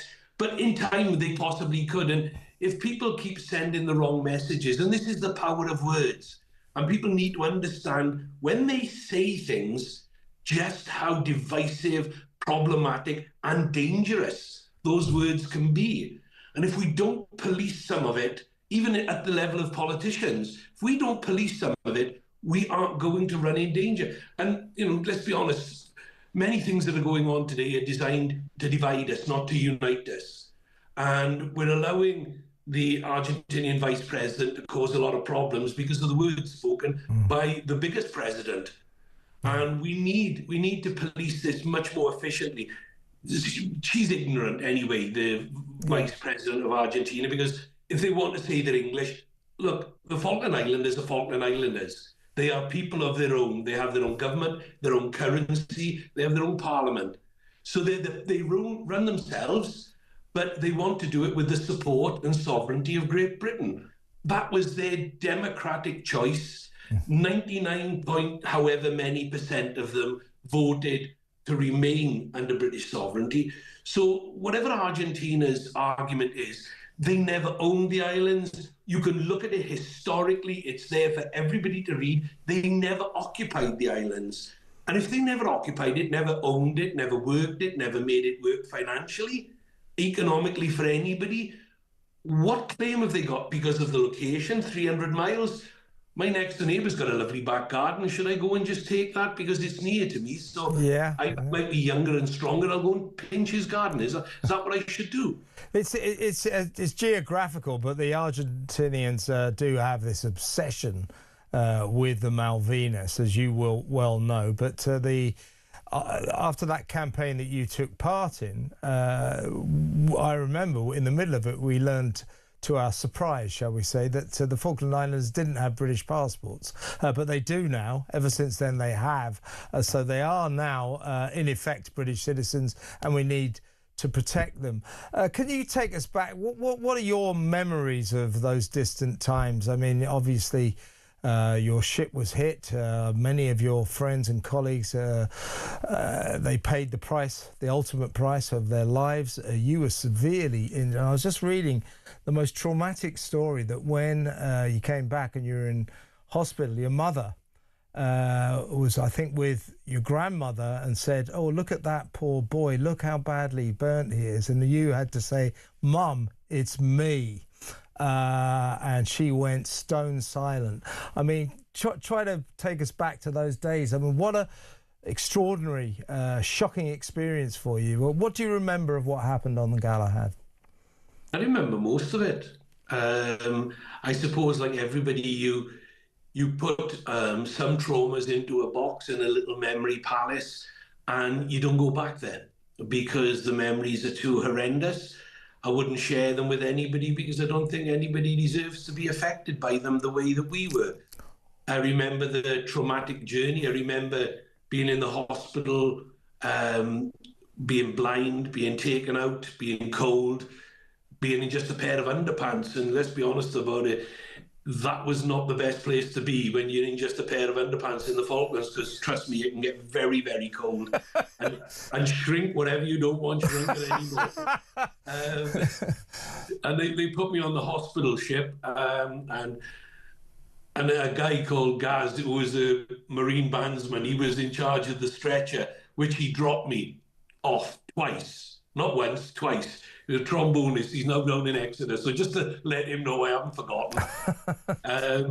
And they dropped me, and then I was blind at the time, and I regained my eyesight. Then after about a week, I lost a horrendous amount of weight, and then was flown home. Got to Montevideo, and the aeroplane crashed.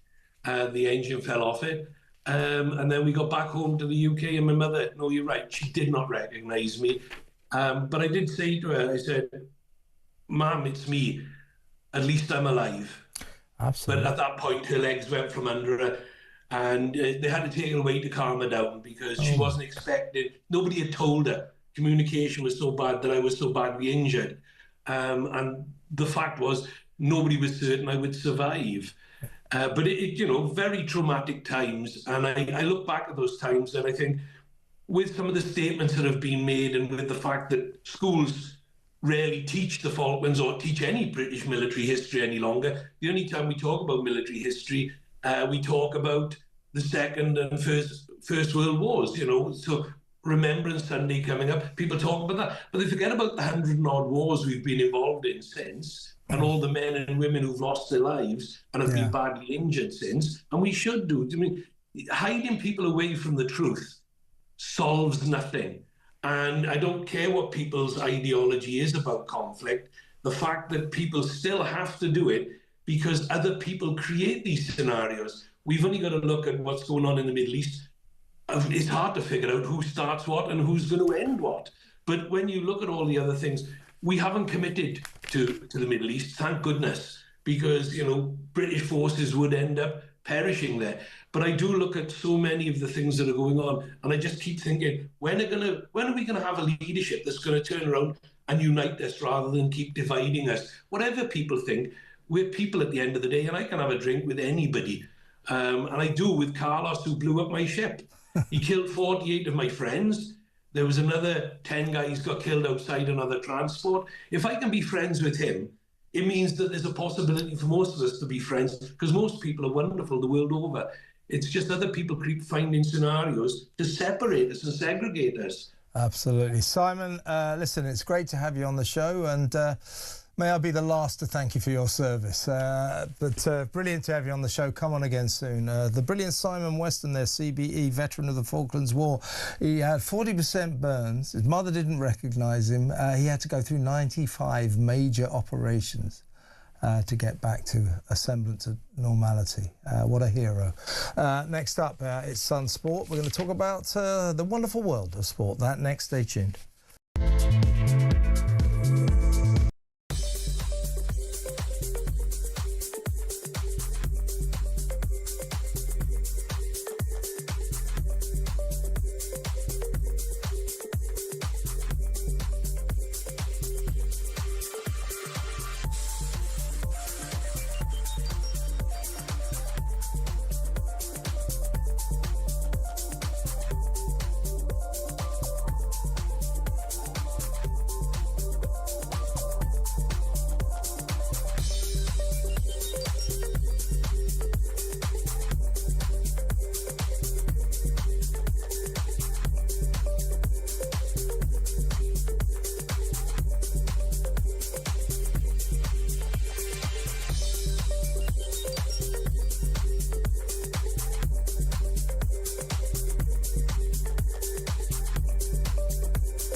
Neil Kinnock felt the Labour Party. He changed the Labour Party.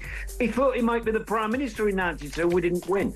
But he had that feeling for the Labour Party. That doesn't exist with Keir Starmer, I'm afraid. Look, I often say, Jeremy, the Labour Party is the nearest thing I've got to a religion. But if the Labour Party was the Church of England, Keir Starmer would be the chief executive of it. Well, he's the God. It means he's your God right now. Well, he's not the spiritual leader, is my point.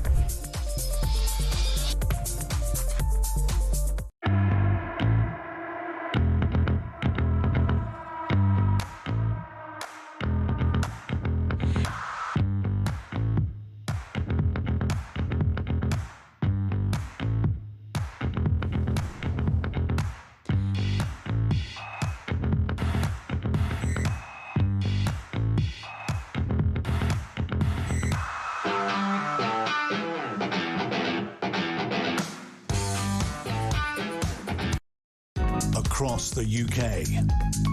On DAB+, on YouTube, on your mobile, and on your side. This is Talk. Welcome back. Head of content at The Sun, head of sport content at The Sun, Mike Amstead, is in the studio. He's a West Ham fan, so he's not in a very good mood. But let's avoid the hammers for a second. Brutal, Kev. Brutal. If we may. Let's talk about Arsenal. After last night, they're probably in a good mood in terms of the league after City failed to win. We'll talk about that in a second. But tonight they've got Atletico Madrid in the Champions League final. They're eyeing the Champions League final. How will they fare, do you think? Well, I mean, like you say, this could be a massive 24 hours for Arsenal, so we'll come to City in a minute, but that drop points by City last night hands them the advantage title. But tonight, first time attempting to get to the Champions League final for the first time in 20 years. It's a long time for Arsenal. You think how many teams have got that far. So had a couple of near misses. They won't get a better opportunity than this. 1-1 draw at Atletico last week, home leg tonight. I think all the fans are already outside the Emirates with the smoke bombs and tifos and everything else going on, which we often see at these games. Is that going to G the players up? Is it going to make them more nervous? Let's see. But it's a great opportunity tonight. I mean, Atletico Madrid are a good team. A bit more attacking than perhaps we give Diego Simeone credit for, but they'll definitely be up for the fight. I think it'll be tight tonight. Arsenal probably should just do it. Yeah. Well, if Saturday's anything to go by, when I saw my team, Fulham, get a complete shellacking, absolutely thrashed by Arsenal, who were good. I think they're getting their mojo back. I think they're getting over their nervousness, and they're saying, well, what a great time to do it as well. So, I mean, you've got tonight, and if they get the momentum from tonight, they're now going into these final few league games with a proper advantage over Man City now. We were level pegging before last night, and then City obviously went and blew it. Yeah. I mean, what a game. I mean, I went home last night and thought, well, Monday night football, don't really care about this game, but I'll watch it. And in the end, I was completely gripped by a 6-goal thriller. City in total command for the first half. They should have been much more than 1-0 up. They got ahead due to a fantastic last-minute first-half goal by Jeremy Doku. Came back after half-time. It was like a different match. Everton suddenly all over them. What goes on with City? Well, I don't know. You kind of think they're normally cool as a cucumber, but I mean, Mark Gay, who's been brilliant since 70 million quid for that. Yeah, exactly. Well, I think he's been really good since he's gone there. I think that's almost... That was not his finest moment. Exactly. We were talking about it today. Is that almost the Steven Gerrard moment of this title race? Gerrard slips over against Chelsea, Demba Ba goes and scores, changes the momentum when Liverpool were chasing that first title in decades. And this is a similar thing last night. The back pass, nowhere near enough weight on it. What's he thinking? He's got his head in his hands before Barry's even then gone and stuck it away. So that's a total nightmare for City. And now they really are behind it. Even if they go and win all their games, then Arsenal are commanding position. It's out of their hands now. Yeah, exactly. Where it's very much was in their hands before that. I mean, it was a fascinating last few minutes because 3-1 down and City just went, this is all-out attack. And it was the most direct football I think I've seen for a long time. This whole possession, pass till death, death why don't you do passing. that more? Yeah. And you saw that through ball by Kovacic for Haaland. It was like a computer game goal was scored. And then after that, they were just launching it. It was great to watch. It was almost you wanted another 20 minutes of it. Yeah, they should have done it earlier. Quick word about golf. John Rahm has paid a £2.2 million fine and will, after all, feature in the Ryder Cup with the Live Tour collapsing. Yeah. So this is obviously the latest instalment in the Live Tour collapsing. We're going to see how long that lasts for and how long players like Rahm stay on the Saudi event rather than going back to the PGA. That may come down the line.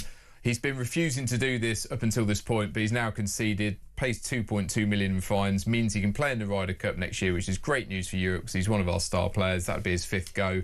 He's been a key player ever since then. Don't feel too sorry for him though, Kev. 2.2 million. Yeah. He did get a signing on fee of 400 million. Yeah. He's earned another 68 million in prize money. Yeah. He's way ahead. Exactly. Yeah, similar to your pay packet, I think. I won't go into the numbers live on air. It's in the same region anyway. Mike Amstead, sorry about West Ham, sorry about Fulham, but we support lousy teams, don't we? But good to have you in the studio. All on the back pages of The Sun tomorrow. Stay where you are. Much still to come.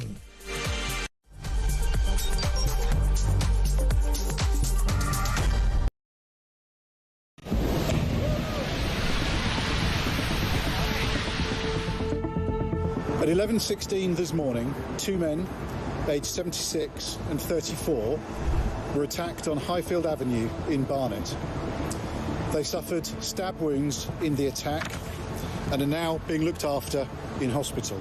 We need to make sure that when people carry out these activities, they feel the full force of the law. People think they can get away with this. The person who firebombed a few weeks ago is out on bail. That's not full force of the law. This crisis, it's a crisis for all of us. It's not enough to simply say we stand with Jewish communities. Of course we do, but we must show it and act it. And the responsibility lies with each and every one of us, because it is our fight too. Let's stop importing people from countries where anti-Semitism is the norm. And if our London Mayor, Sadiq Khan, in his infinite wisdom and belief in diversity, thinks that's the sort of diverse view that it's okay to have on the streets of London and the police don't get involved, don't be shocked, and don't you bloody dare claim to be shocked or upset or care about Jewish people being stabbed on the streets of our capital city in broad daylight. This is on you. You keep getting proven right every single time. Jews are not safe in this country. Well, absolutely. No one can be surprised or feeling shocked that this happened. No Jew certainly is. I mean, we had Zach Balansky last week saying this was just a perceived threat. Well, we can see this isn't any perception. This is real. This is happening on the streets. This isn't just an anti-Semitic terror attack. This is an attack on Britain, on the Western liberal democracy and values. The first politician that uses the word shocking, I might just go and throttle him, because this is anything but shocking.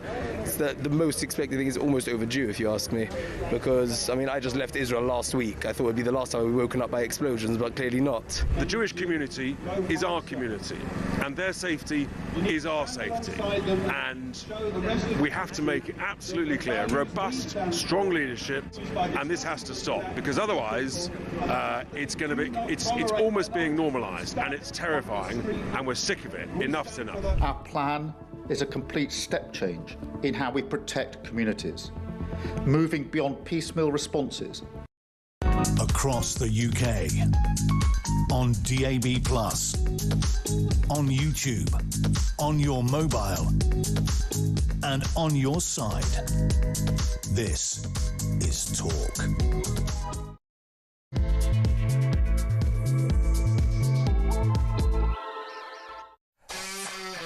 Welcome back. This is the final hour of today's drive time. In about 25 minutes or so, we're going to be talking to an Islamic imam. It's about this cult, an Islamic cult in Crewe. About 150 adults and children living at this big sort of building in the middle of Crewe. They came here from Sweden. They call themselves an Islamic cult, but the leader is an American former stand-up comedian, former documentary maker, who apparently believes in a planet full of master race rabbits and believes in some very outlandish things, ridiculous nonsense like that Donald Trump is the reincarnation of Emperor Nero, that Vladimir Putin is the reincarnation of the evil Emperor Julius Caesar, and so on and so forth. He's got very strange beliefs. The Islamic community, the proper Islamic community, very upset about this. We'll talk to an imam who basically says this guy should not be using the name of Islam to promote his weird cult. 500 coppers raided that place last week after a former devotee, a former woman who was part of the cult, went to the police to say they conned me, they promised me a better life, they promised to improve my life, they took my money, but they didn't. So that cult being investigated. We'll talk about that a little later. First up, let's go through some of the big stories of the day with historian and social commentator Rafe Hurdle-Mancu. Welcome, Rafe. Evening, Kevin. Well, look, this is just broken. The Times newspaper is reporting, be reporting in its pages tomorrow, it'll be online fairly soon as well, that Zach Balansky, of course, who is in a world of trouble after liking tweets that suggested the police were guilty of brutality against the suspect in the Golders Green stabbing case, which of course they were not. An outrageous thing to suggest. They were just trying to keep the public safe. Well, a new story is coming up now on the Times saying that he falsely claimed to be a British Red Cross spokesperson. He did this while he was crowdfunding his campaign to be a deputy leader of the Green Party, and also that he lied about being an official hypnotist, a fully qualified hypnotist, when he used to con women into believing that he could increase the size of their breasts through the power of hypnotism, hypnotherapy. So 2 allegations in the Times tomorrow, which put further question marks over this man who is leading this party, the Green Party, which are very much in the ascendancy. More and more, I would suggest that Zach Polanski should not be running a major political party in this country. He should not be in charge of an increasingly important political party. He's not up to the job. He does not have the bandwidth to do that job. His background is too questionable, Rafe. Yeah, he's clearly unfit to hold such high office, if you can call leader of the Green Party high office. I'm not quite sure about that. But it just goes to show you, people were so quick to jump on his bandwagon. And my God, the wheels have come off that bandwagon very quickly indeed. I mean, he is the very definition of grifter. If you were to look up grifter, the Encyclopedia Britannica, you should have his grinning photograph right next to the definition. And this shows you, I mean, this was a guy who was a Liberal Democrat, and then basically he was so desperate to get into politics, he seems to be a chameleon, willing to say whatever needs to be said just to get into power. Of course, the problem is, once you are leader of the party, well, then you do get the full media scrutiny. And hats off to the Times for doing yet another great investigative report showing what a tissue of lies allegedly he has been leaving in his wake. You said he claimed to be a spokesman for the British Red Cross, which they said he was not. He was nothing of the time, nothing of the kind. He claimed this during his campaign to become deputy leader of the Green Party. So this was an important stage in his political ascendancy, based on, according to the Times, a total lie. The Green Party has responded to the Times and said that Polanski had been a host, quotes, for several fundraisers for the British Red Cross and had been on stage supporting their work. That is not the same as being an official Red Cross spokesman, which is what he said he was. Well, it goes further than that, because I have the Times article here, which literally, as you said, just broke within the last 25 minutes. He also, whilst running for deputy leader, said that he was a spokesman, I hate spokesperson, he was a spokesman for Make Votes Matter, which is a campaigning thing for PR. Again, they've said no. He may have been campaigning for PR. He wasn't our spokesman. But then also there are other allegations in this article about where he was living and where he was paying council tax, because apparently he has been living on a canal boat, on a barge on the canal, and there are questions about his council tax there too. And then there's the other issue, as you quite rightly said, where he was claiming to have been registered as a hypnotherapist, and apparently he wasn't registered for a hypnotherapist. And on top of all of that, you remember, of course, famously, as you've said, he's supposed to be the great hypnotit-in-chief. Well, then he said, oh, no, I wasn't really enlarging women's breasts. Well, that's been contradicted now by Robert Lewis, the founder of the Lewis Clinic, where he worked. And they said, yes, we can actually enlarge or delarge your breast size by 1 cup size with hypnotherapy. And very famously, Rafe, a female reporter, a girl reporter on The Sun, went undercover and did indeed get offered to have her breasts enlarged by Zach Polanski's hypnotherapist techniques. Him saying I was a fully registered official hypnotherapist, apparently not the case. This, according to the Times. I must stress that we here at Talk have reached out to Polanski for his response, but response so far there has not been. But we have asked him for what he thinks about all of this. But we talk talked earlier, Rafe, about this guy liking these tweets last week suggesting the police, who very courageously arrested that suspect, for all they knew he was coated in explosives, big backpack on his back. Zach Polanski liking a tweet suggesting they were guilty of police brutality because they kicked him in the head a few times as standard practice to disorientate potentially dangerous people. So a lot of nonsense, and Polanski apologised for that, said I made a mistake. What he did sort of say, though, was that, well, the thing is, I like a lot of things on social media, and I didn't really look at this one closely enough. We learned at the weekend, statistically, according to an article in the Daily Mail, this guy visits and posts on Blue Sky, the social media site, alone, once, more than 100 times a day. That's not to mention the other social media sites.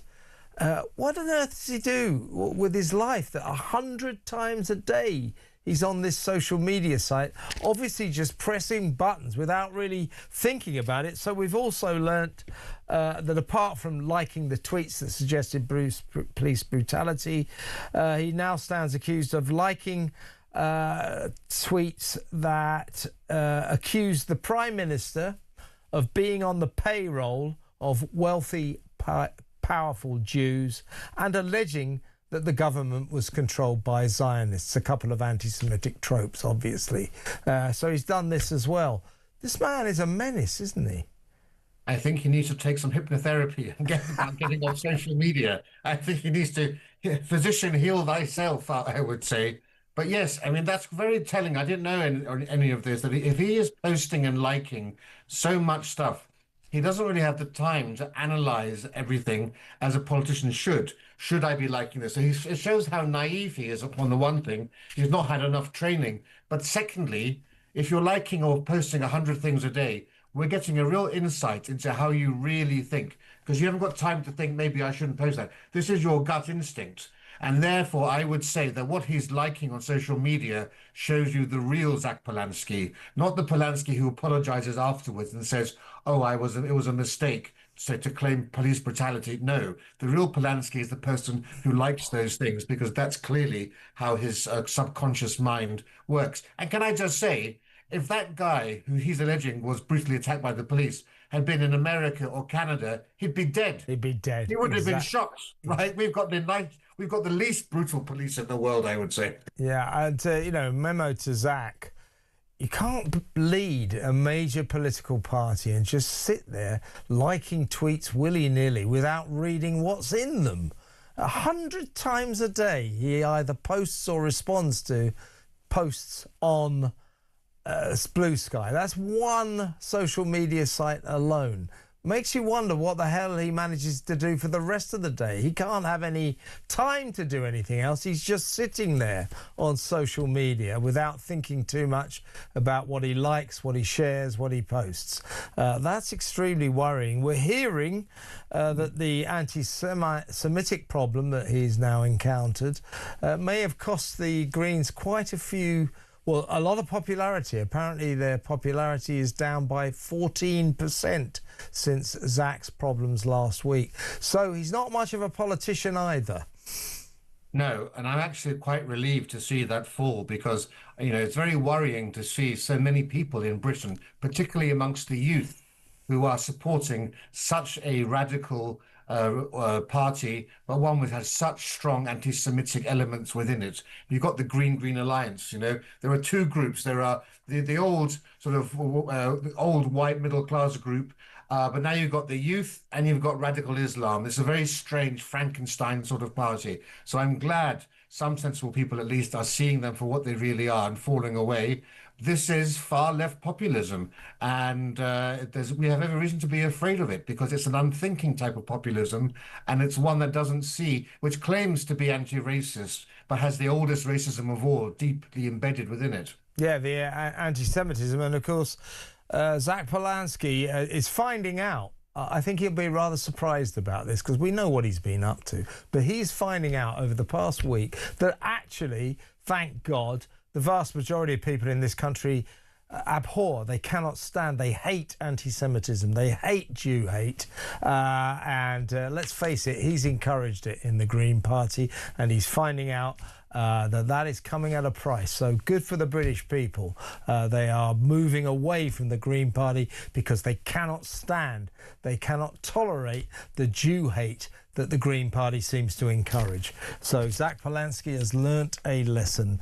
I must read this again just to say this is the response that the Green Party has given to the Times in response to the Times' new article with more allegations against Zach Polanski. It says the Green Party said that Polanski had been host for several fundraisers for the British Red Cross and had been on stage supporting their work, which isn't the same as what he said. He said he was an official spokesperson for the British Red Cross. That does not seem to be true, but that is his response. Let's quickly move on. I want to get your take, Rafa, on this alarming news statistic that if not today, tomorrow or the day after, we will cross the 200,000 mark. That in the past 8 years of two catastrophically useless governments, the Tories and now Labour, in the past 8 years, 200,000 migrants have crossed the Channel illegally to be welcomed into this country with open arms. Here's a 4-star hotel, here's 50 quid a week benefits, here's free food, here's free doctors, free dentists, free lawyers and free lots of other stuff. 200,000 over the past 8 years, and we have managed during that time to deport just 7,612. This is a disaster, and this government is like a fox caught in the headlights. It has no response. It is not doing anything to tackle this crisis, which is reaching even worse heights than we've known so far. Nothing. This government has no response. It's pathetic, isn't it? It's not even a joke. It's so disgusting and so appalling because it does have all the tools it needs at its disposal to handle this. And let's just remember, that's just 200,000 who've crossed the Channel. There are more than double that. There's almost over 400,000 asylum applications in total over the last 8 years, because of course you have to remember those who've outstayed their visas or who've claimed asylum and come here by different means. This is disastrous. We've had, more people coming by boat and by claiming asylum than we used to get in the 1980s coming here legally. That's how awful the situation is. It's quite desperate. And we know what needs to be done. We know we need to make Britain less attractive than France. We know how to basically get rid of the Human Rights Act. We don't even need to leave the ECHR. The tools are all there. But instead of that, we have these limp-wristed, weak-kneed, lily-livered politicians who refuse to take the drastic action we need, and instead you get these ridiculous one-in, one-out policies, using a teaspoon to empty a swimming pool to try to deal with the problem. This is absolute nonsense. We've got to get real. We're being laughed at by these people who are coming over in boats, by the smugglers, because they know that nothing that we're doing makes one jot of difference at all. We've got to get real, got to get serious. And then when you get people not coming here, if they realize, forget emptying the hotels, build temporary refugee camps, house everyone in one of those so that they know they're never going to be staying in a luxury hotel.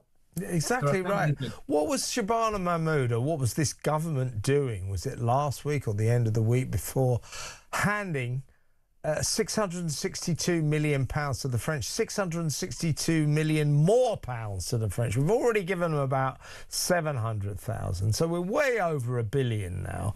We've given them 700,000 over the past 3 years. She's just pledged another 662 billion pounds to give to the French so that the gendarmes, les gendarmes, cannot stop the boats. We know they're not going to stop the boats. What on earth does she think she's doing, handing 662 million pounds of taxpayers' money to the French in the full knowledge that they won't be stopping the boats? What is going on? This is ridiculous.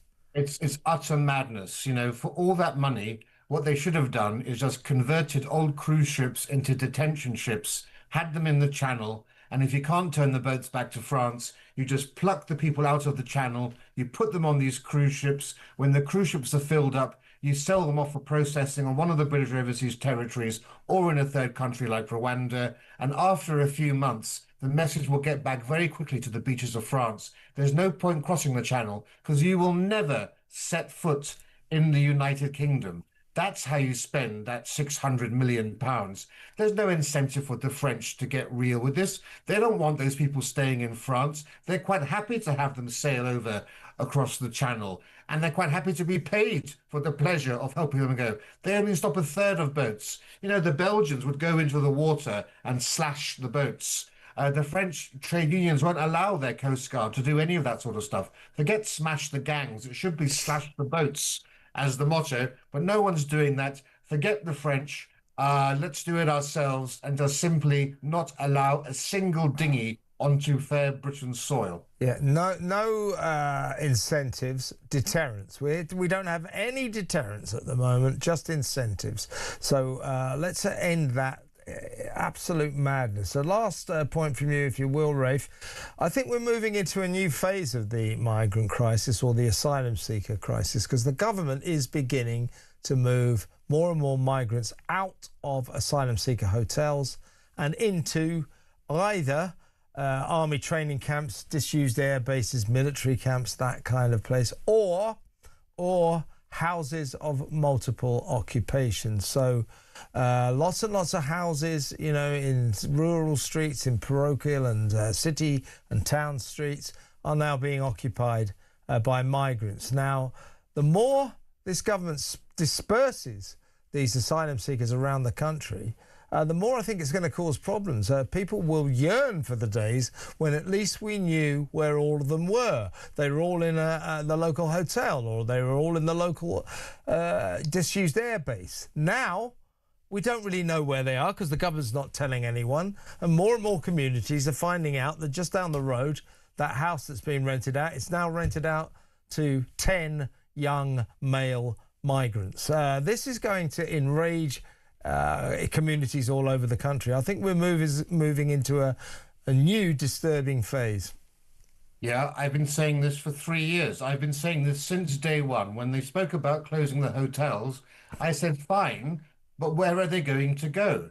Because nobody was talking about the fact that they would end up next door to your child's school, next door to you. And quite frankly, we would all be happier if they were in a remote hotel on a golf course on the outskirts of town, rather than within our communities. And I thought it was mad that Labour thought it could somehow pull the wool over the British public's eyes by saying, oh, well, we see the protests outside the hotels. Those are terrible protests. Don't worry, we're going to pledge to close the hotels. I'm sorry, if you thought those protests are bad, wait till you see protests inside town centres because of atrocities committed by some of these guys hanging outside girls' schools or swimming baths or all the rest of it. Talk about going from the frying pan into the fire. Labour has created a much worse situation for itself by deliberately trying to deceive the British public about the truth of what's going on. Look, we had COVID.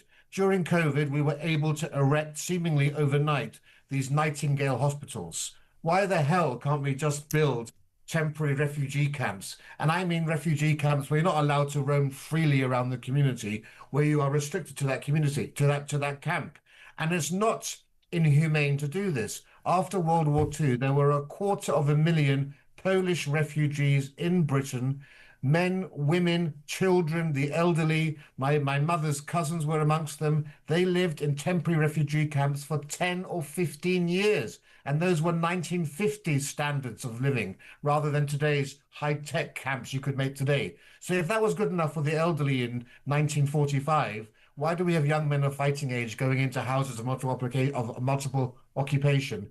The British Armed Forces have to live in these sorts of camps. These young men should be as well. Great stuff, Rafe. Thanks for coming on, as always. Rafe Heidel-Mankoo, historian and social political commentator. What do you think of what he said? I think that the trouble has only just begun. Coming soon to a street near you, coming soon to the house next door to you, a house of multiple occupation. When they were in the asylum seeker hotels, when they were in the military camps, at least we knew where they are or where they were. Now we don't, because the government's keeping it all a secret. Various villages and towns finding out all of a sudden that they've got these HMOs, houses of multiple occupation, in their midst. This is going to cause trouble, folks. Have you got that kind of problem going on where you live? Let me know. 0344 499 1000. We're going to talk about that Islamic cult in Crewe next. That was the cult that was raided by 500 coppers last week. We'll find out all about that place and what it all adds up to. So that next, stay tuned.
Neil Kinnock felt the Labour Party. He changed the Labour Party.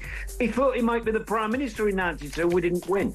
But he had that feeling for the Labour Party. That doesn't exist with Keir Starmer, I'm afraid. Look, I often say, Jeremy, the Labour Party is the nearest thing I've got to a religion.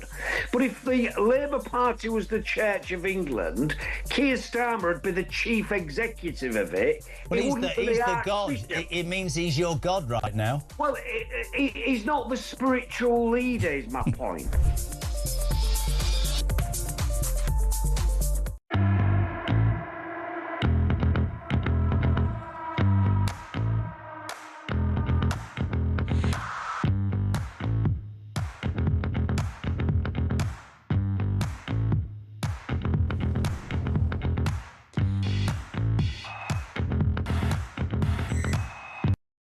Across the UK, on DAB+, on YouTube, on your mobile, and on your side. This is Talk.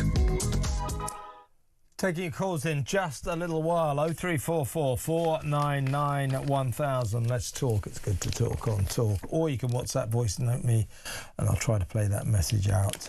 Now, before we get to your phone calls, let's talk about this doomsday sect up in Crewe.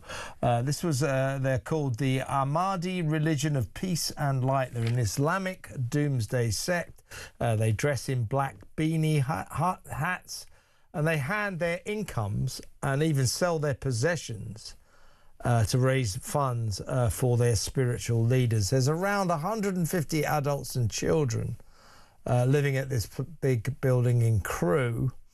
And they are enthralled to their leader. He's an American former stand-up comedian, former documentary maker. His name is Abdullah Hashem. And shall we say his views, his beliefs are unconventional. He believes Vladimir Putin is the reincarnation of the evil Emperor Julius Caesar, and that President Donald Trump is the most evil of them all. He is Emperor Nero. He also believes, this guy, Abdullah Hashem, he believes in the existence of a planet inhabited by giant, highly intelligent rabbits. He also believes that George Bush Sr., the president, was possessed by a jinn, a supernatural creature in Arabian theology, and so on and so forth. All a bit weird. Last week, the cult's HQ was raided by 500 coppers. 7 people were arrested but were released under investigation. And it has sort of put a question mark over this entire joint. Let's talk to Imam and broadcaster Ajmal Masroor. Welcome to the show, Ajmal. Hi, good afternoon. Good evening. How are you doing? I'm good. Now, what do you think about this? That we've just run through the weird beliefs of this guy. Devotees of this cult are required to give their entire incomes to the cult. Also, they're required to sell their possessions and hand the money to the cult. And one woman went to the police last week and said, basically, this cult, I gave them all my money, they promised to improve my life, but they didn't. As a result, 500 coppers raided this joint. 7 people were arrested, but they're not actually, they haven't been charged with anything.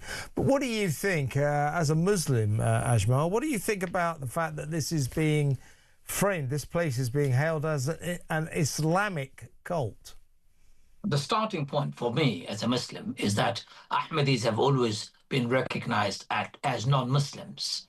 So they don't belong to Islam. I'm talking about the Orthodox Islam, Islam that I know, Islam, the religion of 2 billion people of the world. It's a fringe group that have their strange and weird belief that does not tally with Islam. I equate them to the Black Nation of Islam in the Americas. If you remember, they started using the word Islam and teaching very weird stuff that contradicted Islam. Ahmadis do the same. Their cultish behavior, this kind of personality worship, doesn't at all conform to the teachings of Islam, which is centered around believing in one God. Even Prophet Muhammad isn't a God at all. He is just a messenger, a postman who delivered a message. Reverence to any human being in that cultish nature is frowned upon in Islam. And then to see this abuse is disgusting, is disgraceful, and such a place should be closed. And anyone perpetrating such crime should be tried and locked up for crime that they have committed against innocent people. They certainly don't represent Islam, and it has nothing to do with the Muslim community of the UK or the global Muslim community. There are sinister allegations of sex abuse and forced marriage. As I said earlier, there are about 150 adults and children living in this headquarters of the Ahmadi religion of peace and light. I mean, it looks to me as if this guy, Abdullah Hashem, and his belief in a planet full of master race rabbits is someone that should not be encouraged to lead other human beings, wouldn't you suspect? I agree with you entirely. And more than that, I also say to you that a person of that nature, of that kind of belief system, should not be given any credence, any prominence in our country, in our community. I often get told by people that, oh, Ahmadis are so peace-loving, oh, can we invite them to this event, that event? I don't respond to such, because I know that when you're inviting Muslims, the Orthodox Muslim community has a set of believing in one God, and don't have cultish nature within them, don't have this kind of dark secret hideaways to do their things. It's a very simple problem here. The problem is Ahmadi group was set up in India by somebody called Ghulam Ahmad Qadiani, or Mirza Ghulam Ahmad Qadiani. Apparently he had a good link or association with the British colonial masters of that time of India. They have come to this country like many other immigrants have come. They've set up their own setup. It is a shame that they claim to be Muslims. They don't follow the teachings of Islam as we should be. And if they've been breaking any law of our country, they should be tried, they should be prosecuted, and if found guilty, they should be locked up and made an example of, because that is not acceptable, it's criminal, and it's unacceptable. Yeah, do you know anything of this guy, Abdullah Hashem? Apparently, as I say, he's American. He's a former documentary maker and also allegedly an ex-stand-up comedian. From what we're hearing in terms of these allegations, what he gets up to now isn't very funny. I agree entirely, and it's very sad. You know, when you have such hierarchy, when you place such reverence to any human, when you become such a devotee to any human like you are and I am, then you actually elevate them to a status where they become, and they start claiming to be divine or godlike. And then they delude you, they brainwash you, and their disciples and their followers brainwash you and delude you in thinking that they are your saviors. You know, it is absolutely irrational. It's absolutely unbelievable. Islam is a religion of rationality, conviction, knowledge, enlightenment. The first word of revelation is read.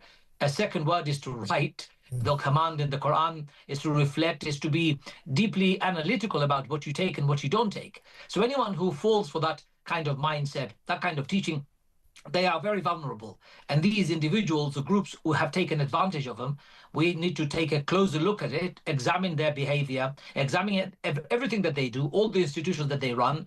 And if we find any criminal activities going on, we need to take actions. So the thing about cults that require their devotees to hand over all their incomes, all their worldly goods, if you look at the leaders of these cults, you'll usually find they're driving around in Rolls Royces and they're living in very, very nice, luxurious houses, mansions, you know. So that's what this is all about. This is money. Remember that American cult leader, David Koresh or something. David Koresh, yeah, I was there. Yes. You mean, I was there at Waco. I covered that story. Oh my God! So you can tell us more. Yeah. He killed himself and all the others around him because people were worshipping this man. We've had the similar incident of another cult leader in India not that long ago. When people lose their brain and their rationality and start falling for cult worship, human worship, we get a problem. Yeah. We find ourselves in absolute abysmal state, both mentally and physically. And I think I concur with you about their individual life and their personality, living in luxury, in opulence, in abusive state, in awful inequalities. Those are not the leaders. Yeah. I tell you, I mean, who knows? I've got to say alleged, but shall we say... Well, you can say alleged, but I don't have to. Yeah. I can tell you bluntly and openly, anyone who does this, we really need to look at them again, whether they're Christian, whether they're Muslim, whether they are Jewish, whether they're Hindu. Agreed. If they make a claim of any of this nature and they have this cultish nature about them, they're taking people's money, exploiting them, they're doing something criminal, and we must come down heavy on them. Ajmal, it looks like a con to me, but really good to talk to you. Thank you so much for your time. Ajmal Masroor there, Imam and broadcaster, about this strange cult up there in Crewe. 500 coppers raided that place. A woman who was a member of the cult said, they took all my money, they said they were going to improve my life, but guess what, they didn't. 7 people were arrested. Let's find out what happens. We'll keep you posted with developments on that major story. In the meantime, let's go to break and we'll take your calls for the rest of the show. 0344 499 1000. Back in a minute.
across the UK. On DAB+, on YouTube, on your mobile, and on your side. This is Talk. Going to go to the phones in just a second. I'll read some of your texts and messages that you've been kind enough to send in. But first, here's a voice note from Johnny on the migrant crisis. Listening to your news story about the migrants on boats possibly hitting 200,000, well, that's the 200,000 we know about. What about all the others that used to come, and probably still do, and land on the beaches and then just scatter and disappear? I know people down on the south coast in Kent that were telling me 10, 15 years ago that boats were rocking up and they used to find ribs abandoned on the beach. So that 200,000 figure could be quite easily double that, if not more. Well, John, it's a very good point. I mean, apart from the actual cross-channel crisis, we know that migrants have carried on coming in, you know, hanging off the back of buses and being hidden in lorries and so on and so forth. They've also been coming in through airports. And there have been estimates that there may be about as many as 1 million completely undocumented people living in this country.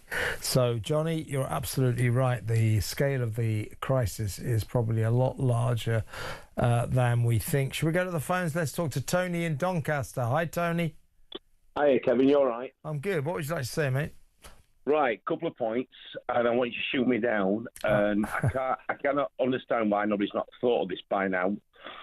I understand, like most people, we're in the ECHR. So effectively, for the next 3 years on this government, we can't do anything about it. Because they won't leave. They won't leave, yeah. And more probably, for the next 5 years after that, worst case scenario is we have a coalition government and it doesn't change again. So this is my proposal how to solve the migrant crisis legally. Fire away, Tony. Right. First thing you've got to do, you've got to stop these people wanting to come, and this is my proposal. So, if these people come into the water, I spoke to somebody the other day who works in the Royal Navy. You can't turn the boats around because the Royal Navy people I've spoken to have said that these people will jump in the water. It's maritime law. Yeah, correct. You're right. Yeah. So we have to drag them back into our country. So we're stuck with the problem. So this is the issue. We put them straight away within 24 to 48 hours, or when is ever easy for our guys. We put them on transporter planes that we have, and we send them to the Falklands. 3 things. 1, we don't have a problem with the ECHR because they're still in the UK. Secondly, there's over 700 separate islands in the west coast of the Falklands that are owned by the UK and they're not inhabitable, that we can put them on with tents and food and water for a quarter of the money that we've got in the UK, thus saving our people and our children from being attacked. Tony, I don't want to fly in the face of these interesting suggestions, but the first problem you've got is we are still in the European Convention on Human Rights, and therefore we will be stopped from doing what you suggest because we're in the ECHR. We need to leave the ECHR before we can make the kind of sovereign decision you're talking about. Kevin, how does that affect us if we're bringing them to another part of the UK? No. We are in the ECHR, therefore we have to obey the terms of the European Convention on Human Rights. It doesn't matter that we're shipping these migrants out of Europe. We are still bound by the terms of the ECHR. All right. Well, okay. Well, then why don't we just put them into islands in the west coast of Scotland that's inhabitable? We could technically maybe do that, except there would be legal challenges under the terms of the ECHR. You see what I mean? And by the way, your Falklands suggestion, which is interesting, what about the people of the Falklands? They probably won't like the idea, will they? Well, actually, it wouldn't be a problem because the west coast of the Falklands are not inhabitable. Yeah, but they still might not like the idea. Well, do you know what? I accept that. But it's their country. It's not us to tell them what they have to do. They make their own rules, so they could turn around and say no, and they probably would. Well, the only thing I'd say to that is this: on the positive point of view, we've got a garrison down there between 3,800 and 4,000 soldiers. Keep an eye on them. We could remunerate the Falklands people with a little bit more money, And the other incentive would be it would probably put Argentina off and Mr. Trump from going to the Falklands, because they could have the migrants as well, so we could solve another problem with that one. Yeah, I mean, the main thing we need to do, Tony, is leave the European Convention on Human Rights. Then we can make our own sovereign decisions. But another great idea would be to get rid of all the enticements, to stop putting them in four-star hotels, to stop immediately giving them 50 quid a week benefits, to stop giving them free doctors, free dentists, free lawyers, to stop giving them free food and free everything else. So stop the incentives. Bring in deterrence. If these people gathering on the north coast of France right now, and indeed Belgium as well now, if they knew that when they get here, all that's going to happen is they get detained and then deported, they wouldn't come. It's deterrence. That's what we need. That's what we need. And we need to leave the ECHR. Interesting suggestions though, Tony. Thanks for a good call. Really good to talk to you. Tony in Doncaster. Let's go to break. More calls when we come back.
Neil Kinnock felt the Labour Party. He changed the Labour Party. He thought he might be the Prime Minister in 92. We didn't win. But he had that feeling for the Labour Party. That doesn't exist with Keir Starmer, I'm afraid. Look, I often say, Jeremy, the Labour Party is the nearest thing I've got to a religion. But if the Labour Party was the Church of England, Keir Starmer would be the chief executive of it. Well, he's the God. It means he's your God right now. Well, he's not the spiritual leader, is my point.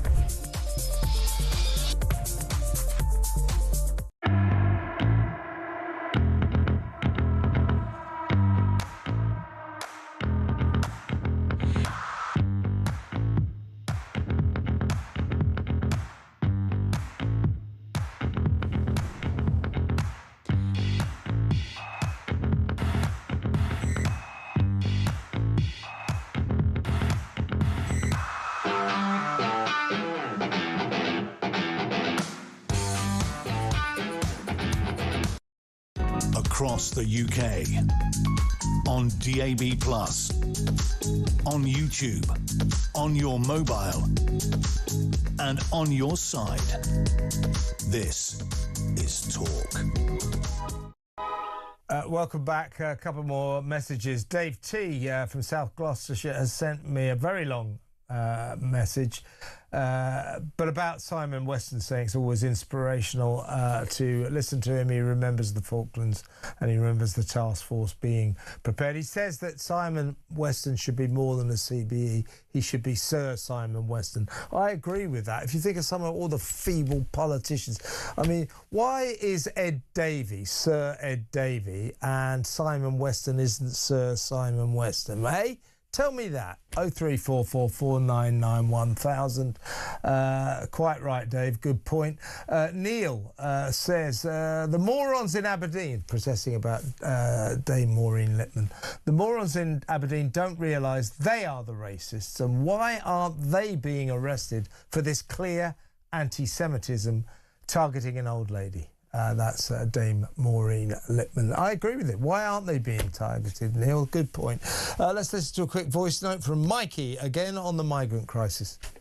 Now, if I was related to a gendarme and I saw him on TV stopping criminals leaving my country, I'd be furious. And being a gendarme, come on, you're compromised, aren't you? They don't want them in France, they want to send them here. Let us deal with it. And the other way around, if there was policemen in Dover stopping criminals leaving our country for France, we'd be furious. What would be their incentive? Also, Starmer, this smashing the gangs we heard all about before the elections, didn't we? He's not mentioning it anymore, is he? He doesn't mention illegal migration, ever. You're right, Mikey. Yeah, smashed the gangs. The trouble is he never smashed a single gang, and now we've got one in, one out.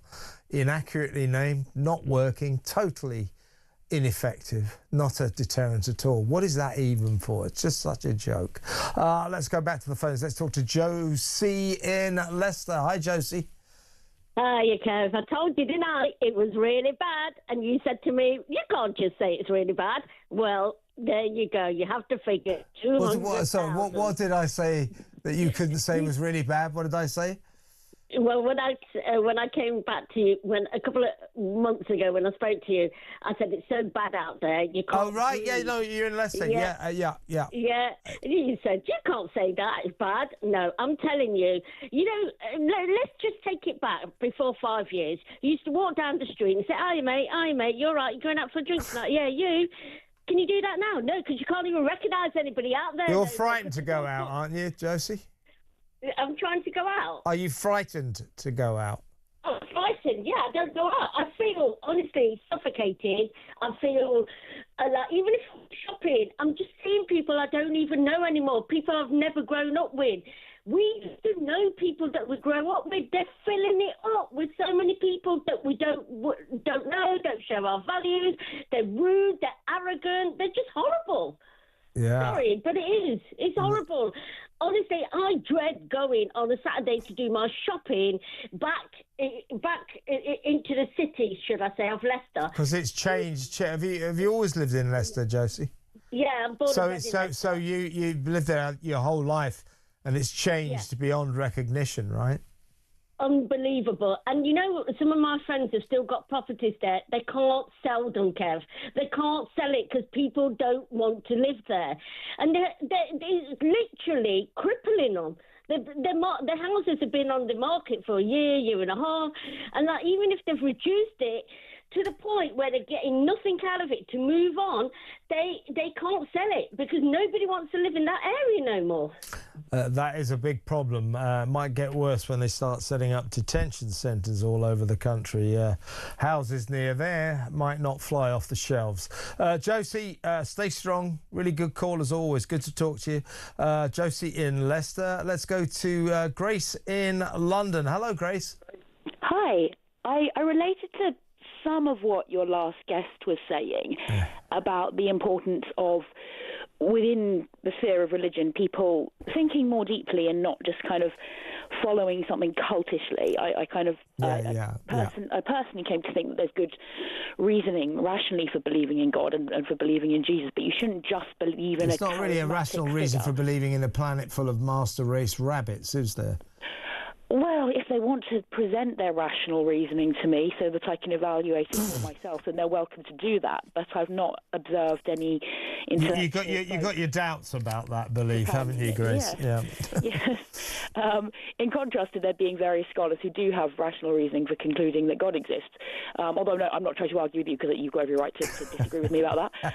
And there's a verse in Acts where it says, do you know what, Grace? Sorry to interrupt. I was talking to Alex Phillips the other day, and we always have a sort of jokey row about me not believing in God and her believing in God. And I did say to her, look, I don't believe in God, but I'm really beginning to wonder about the devil. The devil seems to be going great guns at the moment. Yeah, it's an interesting point, and some people argue that if you can see that there is such a thing as objective moral evil and good, then it must come from somewhere. But it's hard to get your head around there not being moral, evil and good because it's so inherent in us. But I think that whilst it's really good that this cult has been found out and that police have raided and helped the people who were affected by it. Yeah. Similarly, our government needs to crack down on preachers within certain institutions who are furthering anti-Semitism. Hearing Starmer say that it's not good enough for there to be anti-Semitism is one thing, but surely a part of the problem is not just marches, but people who give speeches at marches and people who give speeches what about the hate preachers inside mosques? Because that was the story that we hear on when we were talkTV. We did this a couple of years ago. We got I seem to remember 7 mosques with these definite hate preachers calling for the annihilation of Israel, the murder of all Jews, etc., etc. Well, I know for a fact that we got in touch with all the police forces. Most of those police forces did nothing. We still allow hate preaching to go on in these mosques. Something needs to be done. I think that the government wants to just kind of presume that all religion is the same and all religion should just be respected, but actually there are significant differences and a lot of nuance to be examined, you know, and the religion historically of this country believes in one Jewish man who told us to love our neighbours and who offered to take the punishment that we deserve, but now we've got a very, very different ideology from some individual preachers saying that instead you should blame all Jews for all the evil in the world. It's a completely contrary idea to our culture. Yeah, you must come on again soon, Grace. I'd like to talk to you about how people come to believe in these weird cults, these weird spiritual leaders who are always con men. I'd like to talk to you about that. But in the meantime, thanks for another great call. Got to move on though. That's Grace in London. Peter Cardwell is in the studio. He's going to take you through till 10 p.m. What have you got lined up, Herbert? Can I just say I'm fully signed up to the cult of Kevin O'Sullivan? Yes, exactly. If you tell me to drink the Kool-Aid, I will do so. Yeah, you have to give me all your salary, though. Well,